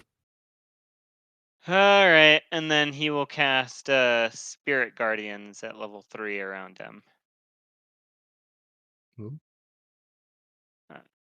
Display in VTC. I just got this spell. I call forth spirits to protect me. They float around me in a distance of 15 feet for the duration. If you're good or neutral, no, they take the form of a giant swarm of insects. When you cast a spell, you designate any number of creatures you see to be unaffected by it. My allies. Any creature that starts its turn, or any the effect creatures have by the area. Whenever you cast an affected creature's speed is halved in the area, and when the creature enters the area for the first time on a turn or starts its turn there, I think now, it must make a wisdom save, and on a failed save, take 3d8 radiant damage. On the or start of its 3d8 turn. necrotic. On the start of When its next turn, when its turn is up, it will, in its inside of that area, is what it's saying. So yeah, more than likely, just at the beginning of its next turn, it'll take a wisdom and an intelligence saving throw. Yes. Okay. Yeah, and it would be, I would assume, necrotic, not radiant. The Or damage is radiant if you're good aligned, or neutral, Ah, or necrotic gotcha. if you're evil. Necrotic. Alrighty. That's my turn. I'm just trying to beat the hell out of this thing to get you out. I scream into it at Vomyra.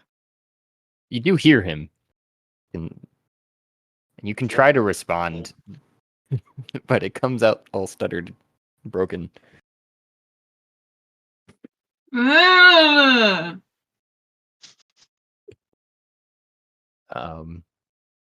The dandelions. Ah, Good thing I made talking a free action. right.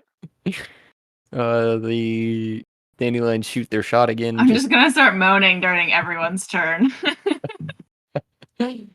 Oh, shit. It looks like one of them finally made contact with a 23 at you. That will hit, yes. Cal, let me see. Did the damage come through there too?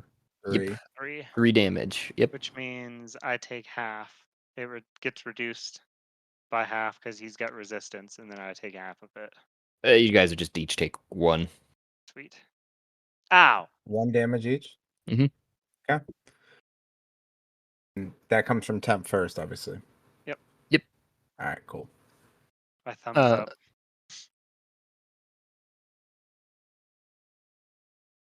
Then it would be your turn, Cal. All right. So I'm going to turn to these little fuckheads one more time, and I'm going to tell them, get over here and help us, or I'll kill you myself. Intimidation.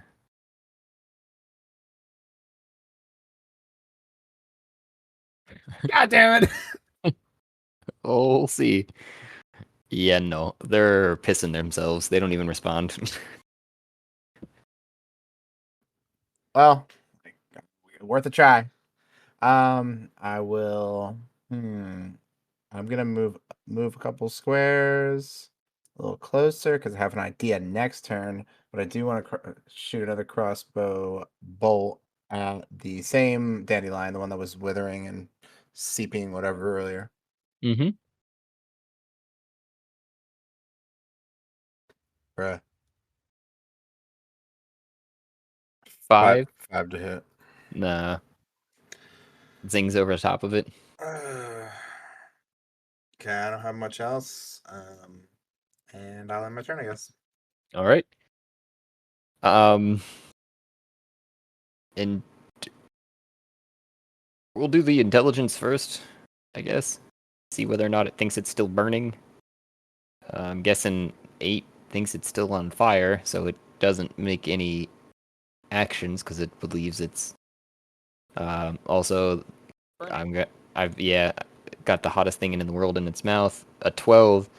You, from your perspective, see it as it gags this time. A creature just past, or rather, a lump just in the back of its throat as it. And you can kind of see, maybe is that the top of Vomyra's head, maybe? She's giving birth. It's a born again. You're born again, Vomyra. And then a wisdom saving throw, too. Yep. Oh, yeah, that's bad. A 3. Okay. Which- So I will roll. 3d8. Yeah. Let's see. Okay, I've got this. 3d8. Necrotic. 14.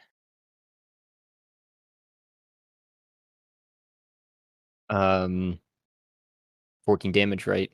Yep. Yeah. Necrotic.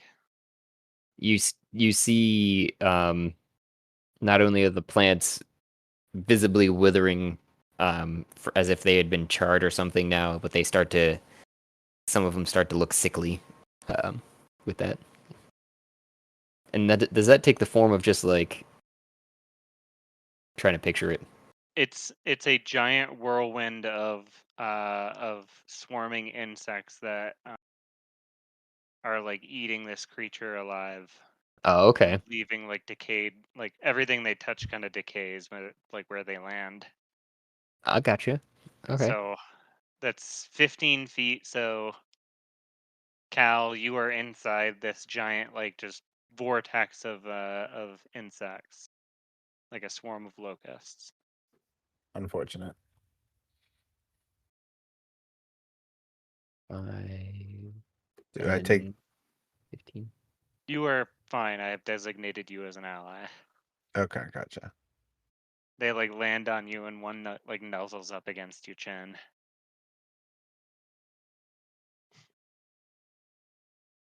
They're very personable if you get to know them. I think if you click on my character here, you can I got it. Like the auras. If that's Yeah. what you're gonna go for. Yeah. That's a little bit more clear. Think. Okay. So now we've got that was your turn, the creature's turn. Vomyra still being locked in there. You're gonna try and mumble some more words. Oh, You can tell Franklin as it's your turn that you're pretty sure that that lump's got to be Vomyra because that's where the sound is coming from currently. It kind of sounds like her voice. Can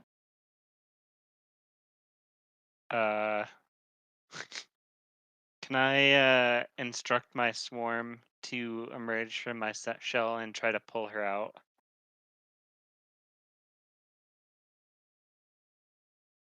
Yes. I'm just debating, is that for your swarm, does it have any, when you give it a command, bonus action It's a bonus usage? Yeah, so because of my invocation, the Pact of the Chain, I can use a bonus action to have it use its action. Okay. So it is a bonus action to do so. You could roll me a strength. For Or an it, F. I assume. Well, Yes. no, I think because I have another invocation that uses my stuff for it. If I'm right. Investment of the chain. Oh, when a familiar for a saving throw, it uses your save. Okay. When it casts a spell, it's not like it's against my save, not others. Okay. So strength for it is a -3. So let's go. Come on, big numbers. 13 -3, 10. They get her pulled out just a smidge more of the pod, but not out yet. All right. Still inside of the in-between space of its kind of throat and mouth. Okay. So then I will do my 1d6 damage to it from the illusion. 6. Nice. Full damage. And for my action, It starts to screech from somewhere inside of it. for my action, I will use the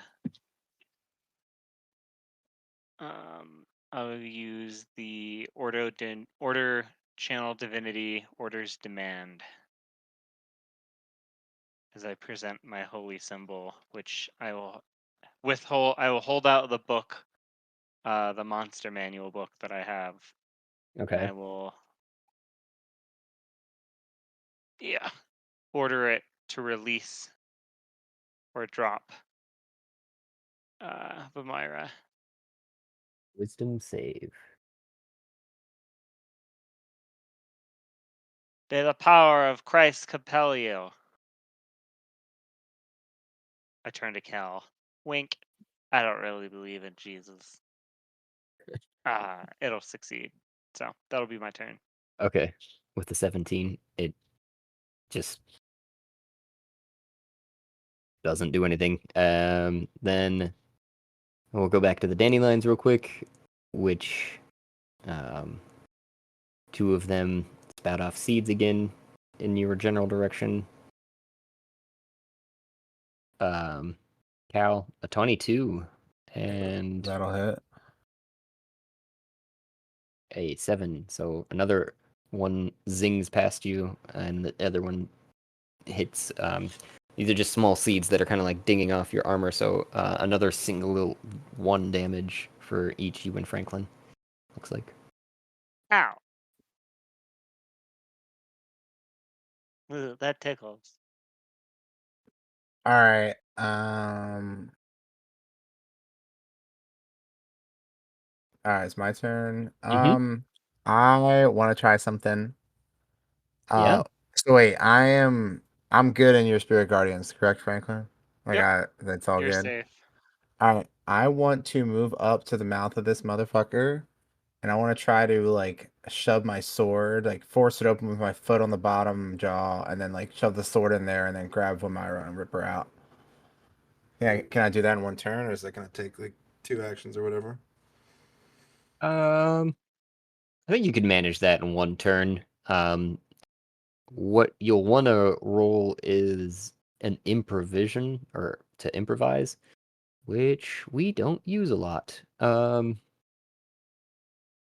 Let me just going back to it now. It's under actions, actions in combat. It's called improvise, and basically you can do whatever you can tell me what you want to do, and if it doesn't fall inside of like the other normal categories of things, I can tell you to kind of roll, and I'll tell you what happens basically. It's kind of Okay. you're giving it your all, and you're using all the things around you. So just go ahead and roll me a d20 and add your proficiency bonus, which is Plus because 2. yes, yeah, because you're proficient, I would say, in combat, and that's where I'm getting that ideal. Anyways, you're taking the initiative at this point and seeing what needs to get done and going out and doing it. Okay. So D20 plus initiative.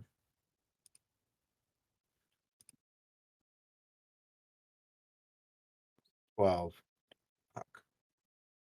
You're able to get the sword in place, and you kind of grab a hold of Vomyra, but she's way slipperier than you thought she was, and your hands slide off, not being able to grab full purchase with your upper body inside of the creature's mouth, but it's propped open with your sword adequately. It seems like right now it's holding. Anyways,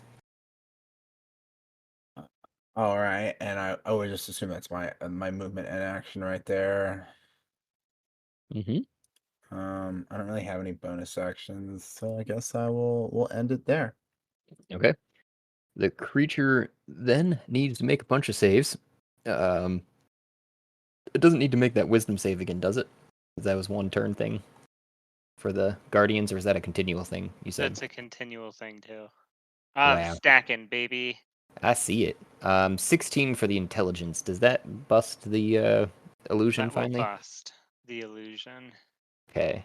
So it finally shakes it off, just barely realizing that Vomyra is not a burning lump of coal and that it's not on fire, with a wisdom save of 20. That will succeed, but it will still take half damage for Okay. the spirit guardians. So I will cast that necrotic roll. 7. 7. And your little buddies are still gnawing away at its back, eating through its bits. It looks like they've managed to eat the one whole bottom of one of the dandelions that have been shooting at you, Cal. So it's down to 3 up there. One of which is looking extremely worse for wear with the 2 bolts that you already struck in it too. And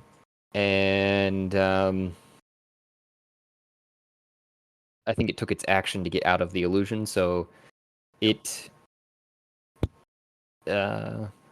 would be Vomyra's turn, which still just like, save Come on, me, girl. Come on, save girl. me. Get out of there. Wiggle. Come on, So girl. is it possible to do like a sort of like a full body like dolphin kick kind of movement to like squeeze out? I love the thought. So you for that though, you're gonna have disadvantage on an acrobatics check.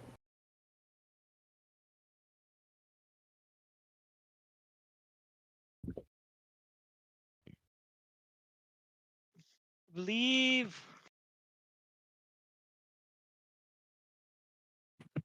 Oh, I lied. Sorry, you automatically fail strength and dexterity saving throws. I forgot again.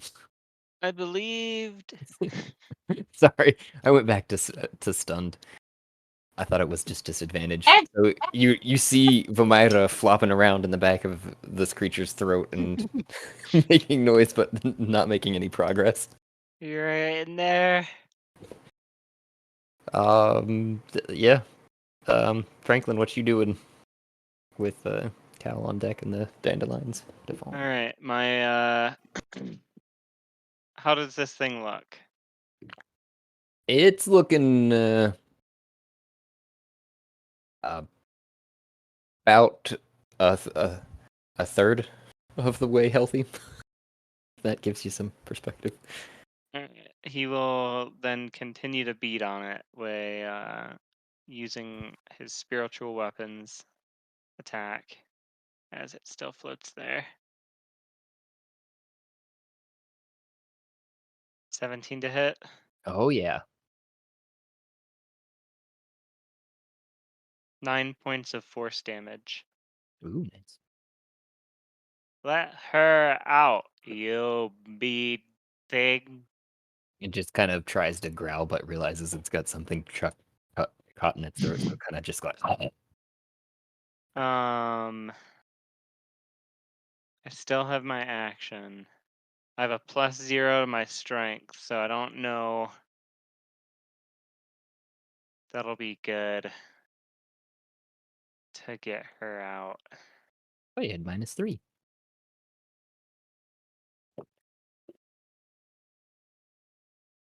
So let's see. Am I stunned and restrained or just stunned? Stunned and restrained currently. And not grappled and only 1 level of exhaustion. Yep. See that you found the conditions. Dang, I did, dude. finally. Can I use my action to give Vomyra not or advantage on her attempt to escape? How would you do so? I see her trying to dolphin out in the last six seconds, so I reach into the creature's maw and I be ready to help, like, guide wiggle her out. You know how you like put your hands on each side and you help kind of like slide back and forth to get the person out. It's kind of letting her lead the attempt to escape, but I'm just adding my own strength and sure-footedness from the outside. Giving her some purchase, so to say. Yeah. I mean, you can do that. You stick your now. All of you are inside of the creature's mouth currently. Yep, that's fine. And I wouldn't say that it's giving her advantage, but it might kind of negate or give her the possibility to well, no, that's right. He automatically fails them. Oh, never mind. If she's automatically failing, I will not do that. If she automatically fails, then what I will do is, where is it? Sorry, I'm taking so long. All right.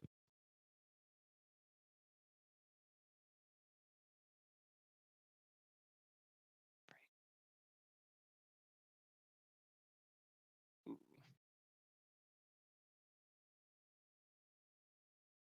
You've got a lot of actions that you can I and really have a spells. lot. Yeah, that's what happens as a high level spell user. Yep. I will. I mean, I will just cast Eldritch Blast at it.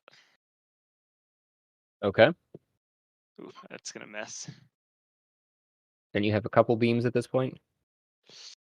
2 beams at level 5, 3 at 11. Okay, yeah. 13 still misses. Dang, dude. Ding, ding. Into the wall behind it. I turn to Kal on shrug. That's my turn. All right. The dandelion closest to you both. Your sanctuary is ended. It seems like too. I think it said it was 1 minute, right? And a round is Yeah. like so. Plus, it would have disappeared the second I started casting against the Yep. thing. Yep. Dandelion's closest to just 2 of them. Again, there's 3 left, but the one on the right goes first to try and attack you, Cal, for an 11 and a 17 for Franklin. Just they're swinging around on top, trying to. Okay, so to come out just around, I think the 11 misses you too, Cal, if I remember correctly. So you Yes. you guys just feel it whiffing behind you as your guys' heads are inside of the creature. You don't quite see it trying to attack you. And then it would be your turn, Cal. All right, I'm gonna attempt because my sword's still in the mouth of the beast, holding it open. I'm gonna attempt to get a hold of her again and pull her out. All right. Strength or what? Athletics, both strength related. So it would, I would say, either or. Athletics then. 20. Nice. You are successful. Do you want to tell me how you succeed? So she's like wrapped up in some type of a pod. You said, right? Yeah, there's like it's like the sap is kind of hardened on the outer portions. It is still kind of not quite fully hardened, but it's kind of creating like a pod around her. There are some veins and such too that have started to form. Okay. So I have my dagger in my offhand. I kind of want to like slice that pod a little bit, at least get like a handhold underneath of it. Mm-hmm. And then just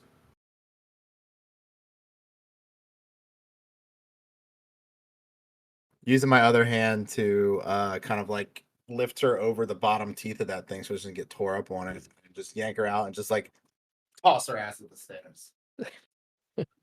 She's not been nice to me so far, so I did say I'm saving her now though. Flops around there like a fish out of water. Can I Yeah. can I move over to her 5 feet or whatever and like continue the cut that I did to kind of cut her out of the pod? I'd say so. You got her. I would guess you would get like under her arm is where you were able to get some purchase. Yeah. And have pulled her out, but the pod kind of did stick into her lower half, and she's still stunned at this moment. It looks like the stuff that's on her isn't pleasant. You probably wouldn't want to have too much of it on yourself as it is too, or let alone inhale it as it looks like she's been doing. Okay, well I'll let her continue with her little nap then. But then she's out of its mouth. Okay. I'm gonna yell to Franklin. It's like, do you have anything to help with this? Maybe. And I can, unless I can pull my sword out of that mouth or try to rip it through the top of it. I'm assuming that would be an action, so I don't want to. Yeah. All right, so I'll leave the sword in the mouth for now, and end my turn for the moment. All right. Then the creature, just out of sheer fear, it seems like now, lashes out with its two of its remaining 3 vines there, one towards you, Cal, for a 12, and one towards Vomyra, as restrained as you are to, I think, attack rolls have an advantage on you, so I'll roll that. Oh, well, does 18 hit? 18 hits me, but I don't know which one is for me. The 12 was for you. Miss it. I thought so. And the 18 was from The 18 Vomyra. will hit. Okay, The so I don't 18 will hit me. need to roll it again because one of the vines grapple you currently again. I mean, playing devil's advocate, you should roll again in case it's a crit. Okay, good point. Thank you. I'd rather you not, but you know. No crit. One point higher though is a 19. You did take 12 points of slashing damage from the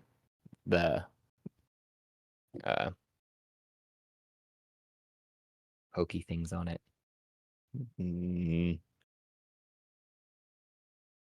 On the vines, the brain is doing the fart. Jaggers. What else? Whatever other words you guys use for them. Oh, like the thorns on Thorns. the stickers. Yeah, there we go. Yep. Yeah, that's the Thorns, stickers, jaggers. Well, Well, isn't there another one? It begins with a J or something. Jiggers. It's like No. thorn stickers and like there's like another term people use. I've heard several. It's late enough that my brain didn't want to function through it, but yeah, so you're no longer completely stunned. I would say that you're starting to get some consciousness as it's flowing out of your nose. But Franklin, you're going to with Sanctuary not active and the other things not happening. Oh wait, did I need to roll a Wisdom save again there? Yep. I forgot that part of it. Got so many other things rolling that for this one creature. The 22 was to swallow you, and the 7 was its Wisdom save. 7 is Wisdom save. Wisdom will fail. And take necrotic damage. Devour me, creature. Can the creature devour with my sword in its mouth? It doesn't seem to be trying to close its mouth, Just or it does seem to be trying to do that, but it just keeps pulling Franklin, that is, into the back of its throat to swallow. Was that damage? 16 necrotic. Thank you. 16 damage. It just gets you to the back of its throat and it starts to swallow you. I think with that 22 to hit, right? It does hit. Yeah. So you're going to take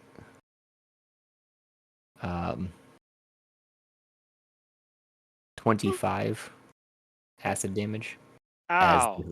As you're going down its throat slowly, it's dousing you with the same sap that you'd seen Vomyra be covered in. When it does that, can I use Hellish Rebuke as my reaction by being damaged by a creature within 60 feet of me? Yes, and you can make a Constitution saving throw for me. Sure. Con save first. 11. You are stunned. Ow. You cannot move, can speak only falteringly, and you automatically fail strength saving throws, dexterity saving throws. All right. Would I be able to have gotten the Hellish Rebuke off or no? I would say as it's coating you, yeah. Can't move. Can't. Oh, incapacitated. What does that mean? All right. Well, let me do this first. Hellish Rebuke. Make a dex save, but I'm also inside it, so I don't know how you want to play that because I don't know how it avoids. Mental dexterity? I don't know. Mental dexterity. It is You not could very give it dexterous. disadvantage if you want, It's or do not whatever you want. very dexterous. I'll say. Yeah, I got a 2. It's got a -1, so it's 1. All right, so it will take. Let's see. 4d10 of fire damage. 15 points of fire damage from the inside as it tries to swallow me. As it was successfully swallowing you, you feel the outside of it, the outside around you, basically burn away as you're falling stunned, like. Oh my God.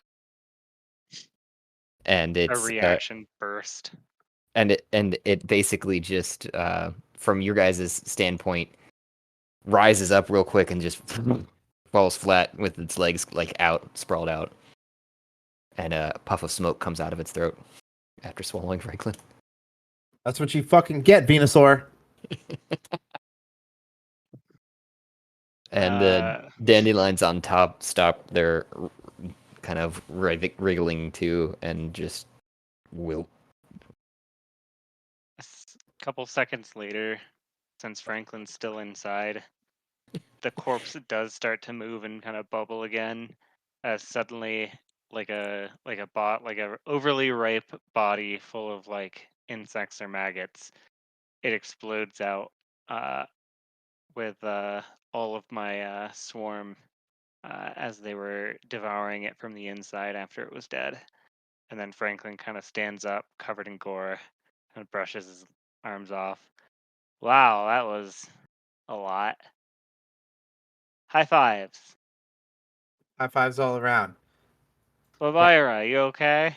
Ah. It's like Yeah. nice of you to join us. Taking a little, taking You taking a went to little go. nap. You went to go hide at a bush. Just but- like daggers shooting from my eyes. Yeah. Kind of pat her on the side. All right. Turn to the others. We should Am I either. still encased in the pod? No, there's some of it that's kind of residual around your like waist down, but you could easily get out of it. It seems like. Okay, and I'm no longer stunned. No, your target's no longer restrained and can escape from the pod. Yep. I'm gonna go over and take this fucking pizza because I fucking deserve it. Oh, that's what it looked like. Okay, you walk up to it and it is now a pizza. After your thoughts there, and you start hungrily devouring it while the others that were cowering in the other side of the room continue to do so. Franklin marches over to that group. I was about to say, we'll deal with you in a second. Good session. He has Question murder in mark? his eyes. We need more. We need more material matter for the skeleton monster. Hey, you, come over here.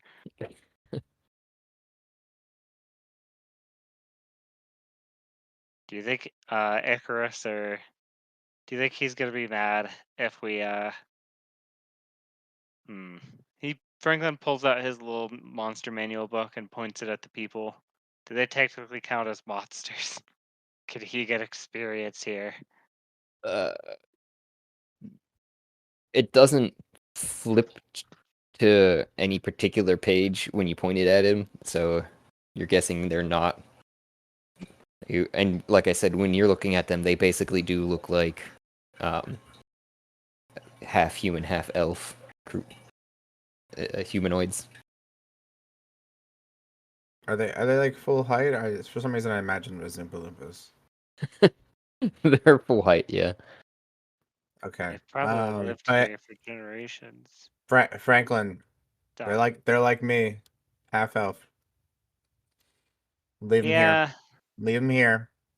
Let them Are live they, their though? quiet lives. I mean, if you want to smack one and see what happens, but they didn't do anything during that fight, so don't think they're a big threat.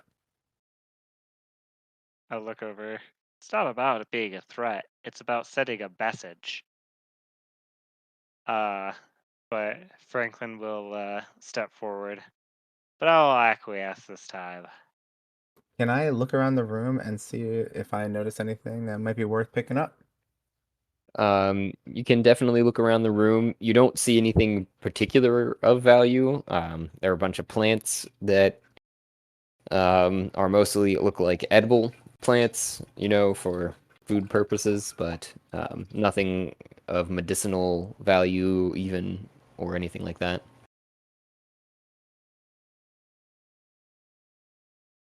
There are some tools and such that they used for working with the plants and preparing the food, like they said. Is this considered a dagger or is it like a paring knife, you think? I don't think there is like a paring knife in regular thing there. If you were to roll damage or attack with it, I would consider it a dagger. Yes. Okay, can I pick it up and add it to my inventory? Absolutely. You can add it. All right. Oh yeah. So how do I do that? From your side of things, if you're in the inventory tab, you go to manage inventory off to the right there. Then dagger. Yep, exactly. And it would just basically it'd be the basic dagger there, so The vicious dagger of sacrifice. No, not quite. Just the regular. Just kidding. Just kidding. All right.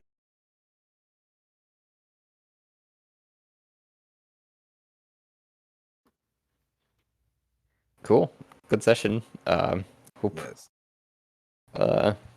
we can Oh yeah, decide. we We have to can. decide how we want to end this. I walk up to the others. We got two choices. We could either walk downstairs and immediately let ourselves die, hoping to get like more of a reward for being one floor down, or I look at the knife. We take our own lives, or we just go to bed. Well, we won't get rewarded until we like die, right? Essentially. Yeah, I don't think so. So if other people are gonna be here next time, he looks off 1,000 mile stare. Ishamael does chime in at this Next, point. Actually, you can hear it almost as a resonation throughout the tower of the room that you're in. And he goes, "Loved the initiative. That was a great show. Something that may not have been explained is if you do decide to sleep on a floor, essentially you're questing, considering this is infinite, and I understand time is limited, you have, you can essentially pause your journey in the infinite tower and come back. Oh, another time. But what if we Correct. come back with more people? What we do? I They, just join. they would, if they would. That is an excellent question. They would have to go through the registration process, and after that, could make a request with me to be transferred to your floor. Cool. Okay. I guess we won't kill ourselves then. You guys decide to rest up. Yeah, I'm gonna go take a little nappy nap right on this grass right here. All right, you guys would go to sleep, and next session wake up back in the pocket rocket. Spend some time each night reading my book. so the one shot would be next session, right? No, the next week is the 30th. Yes. Right. So that's the good campaign. Mm-hmm. Yeah. And then the So, following week would be Evil the campaign, one shot. Yeah, the 6th will be the start of my one shot. Okay, And so Cal, yeah, you're so this welcome is to like the play. last. This is the last session of the evil campaign, at least till the one shot's over. Yeah. What'd you say, Franklin? I'm gonna be running a short side thing. You're welcome to play if you would like. It is basically going to be the month of February on Tuesdays, and you are playing, if you want to play, yourself as a D&D character. I'm definitely down for that. Thank you for the invitation. Sure. All right, well, I guess I gotta get working on that that character sheet. I'll probably give you a couple extra levels because normally you come in at whatever level character you are, but it sounds like you're probably level 1 or 2. I would say, let me see quickly over here too, just to do some math. You guys just laid down to sleep, to give you some insight on that matter too, because the thing you're going to notice is you're going to level up a lot quicker playing with higher level characters like this too. By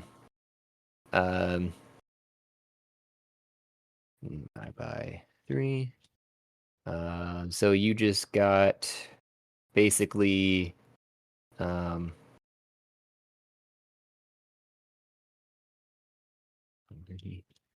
like 1500 XP, which I'm just going over to an XP sheet. I'll have to get you on here still, but I'm going over to the level tracker. 1500 would get you straight up to level 3, almost on to level 4. What would another okay. 1500 give him?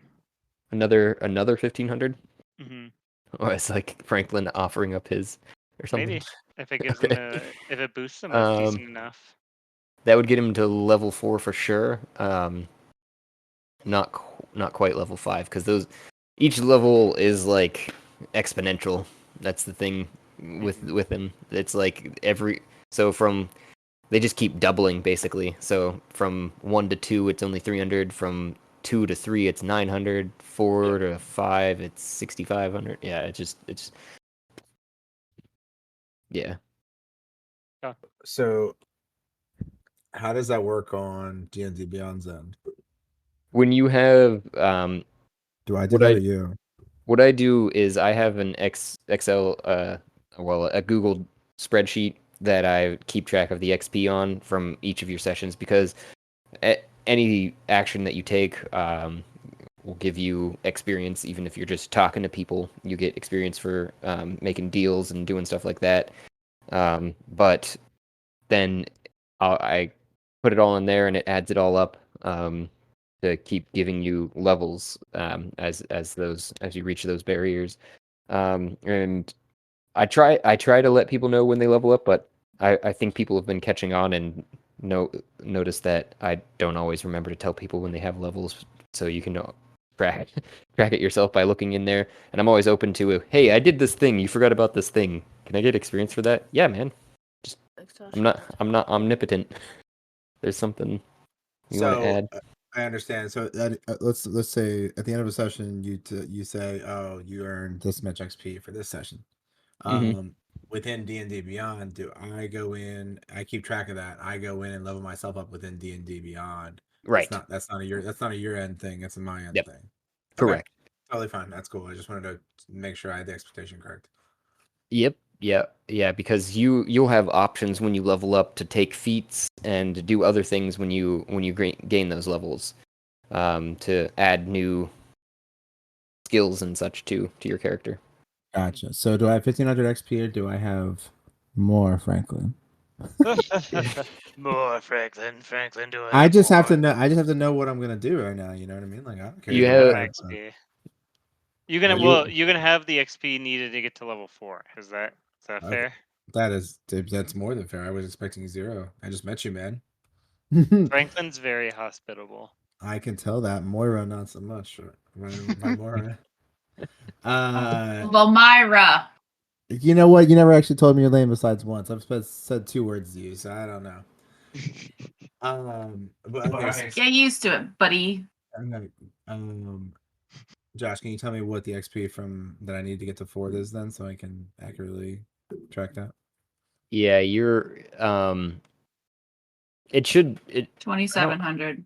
yeah, I don't know where it says if it does on D&D Beyond actually, but yeah, I was looking at that. It's 2,700 is what level 4 is. But Total you XP, should have. or from 3 to 4 is 2,700. Total XP. That's from 0 to 4. Your total XP that you would have earned if you're taking Franklin's, like I was saying, it would actually be like 3,125 approximately, because that's what when you're jumping off the table. No, the 120 that was with the experience that you were sharing with him. Yeah, but that'll give him just to pass level 4. Okay. Right. Yeah, the escaping the table got you some. The introduction to people got you some, and the other stuff. So it was some minor stuff, but that's where that number came from. Okay, so you said 125? Yep, and that was final number. Okay, cool. Well, Franklin, I appreciate you looking out for the little guy out here, you know. Of course. And he walks up and reaches out to as if to give a hug. Put her there, Fred. Pal. He hugs you. And he stares off into the distance, mostly staring at the humans yet. His eyes narrowed. We saved the sulky one over there. Yeah. It's like they don't even want to be alive. I wish I were alive. All right, is that the session, my friends? Yeah. That's a session. Hey, Yeah. thank you very much. Thank you very much for having me. I appreciate it. Absolutely. Look forward to fun. having some more. I just had to level up and kind of get some more options. I'm just like crossbow. I was like, I got nothing else to do right now, dude. I don't want to get close to that thing. Last time we had a new party member, they died like basically instantly. Pretty much. That's why I was Oh like, all yeah, right, I'm gonna they load died him up. instantly in Ishamael's tower. Like they died, and then I looted her body. Yeah, pretty much. I was like, let me just load you up as much as I can. Yeah, I mean, I took 2 points of damage, and I think keeping distance was a huge factor of that. Also, you guys Oh, were yeah. close. Yep. Uh, Dude, do I- this was so successful of a session. so since we're sleeping right now, do I lose the temp HP? Should I put that down to 0? Yeah. I mean, I'm gonna be doing this every day. And for the whole warding group. and the warding bond Yeah, thing. and the warding bond. Gotcha. It's kind of like, yeah, okay, gotcha. They both fizzle out. Max HP modifier goes to 0, back down to 0 before I level up, so I don't get all whacked with my HP. Yep. All right. Yes. Yes, a secret meeting room to cross the world. Yes. So is it? Did I eat the whole pizza, or is it still sitting there from when I come back? Because cold pizza's good pizza. I'm not gonna lie. I don't know. That's up to you. I'm pretty sure I devoured the whole thing. Let's leave it at that. Okay. Yeah. All right. See you guys. Alrighty. Night. Have a good night.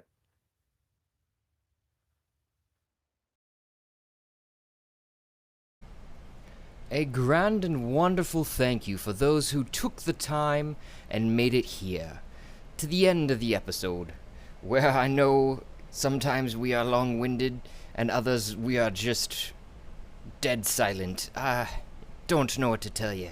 This is raw here, folks. Please remember to like and subscribe, and you can help support us just by listening. But you can also provide even more support, if you like, by going to Anchor FM page and following the support link there. If you do so, I will personally work in an NPC or an idea, whatever you'd like to hear played out. If you want, you can get a hold of us through one of our many options, including voice messages on Anchor FM, or DM to our Twitter, or any other social media that you can find us, YouTube, etc. You can share your ideas, otherwise listen for the shout out and thank you for making it through.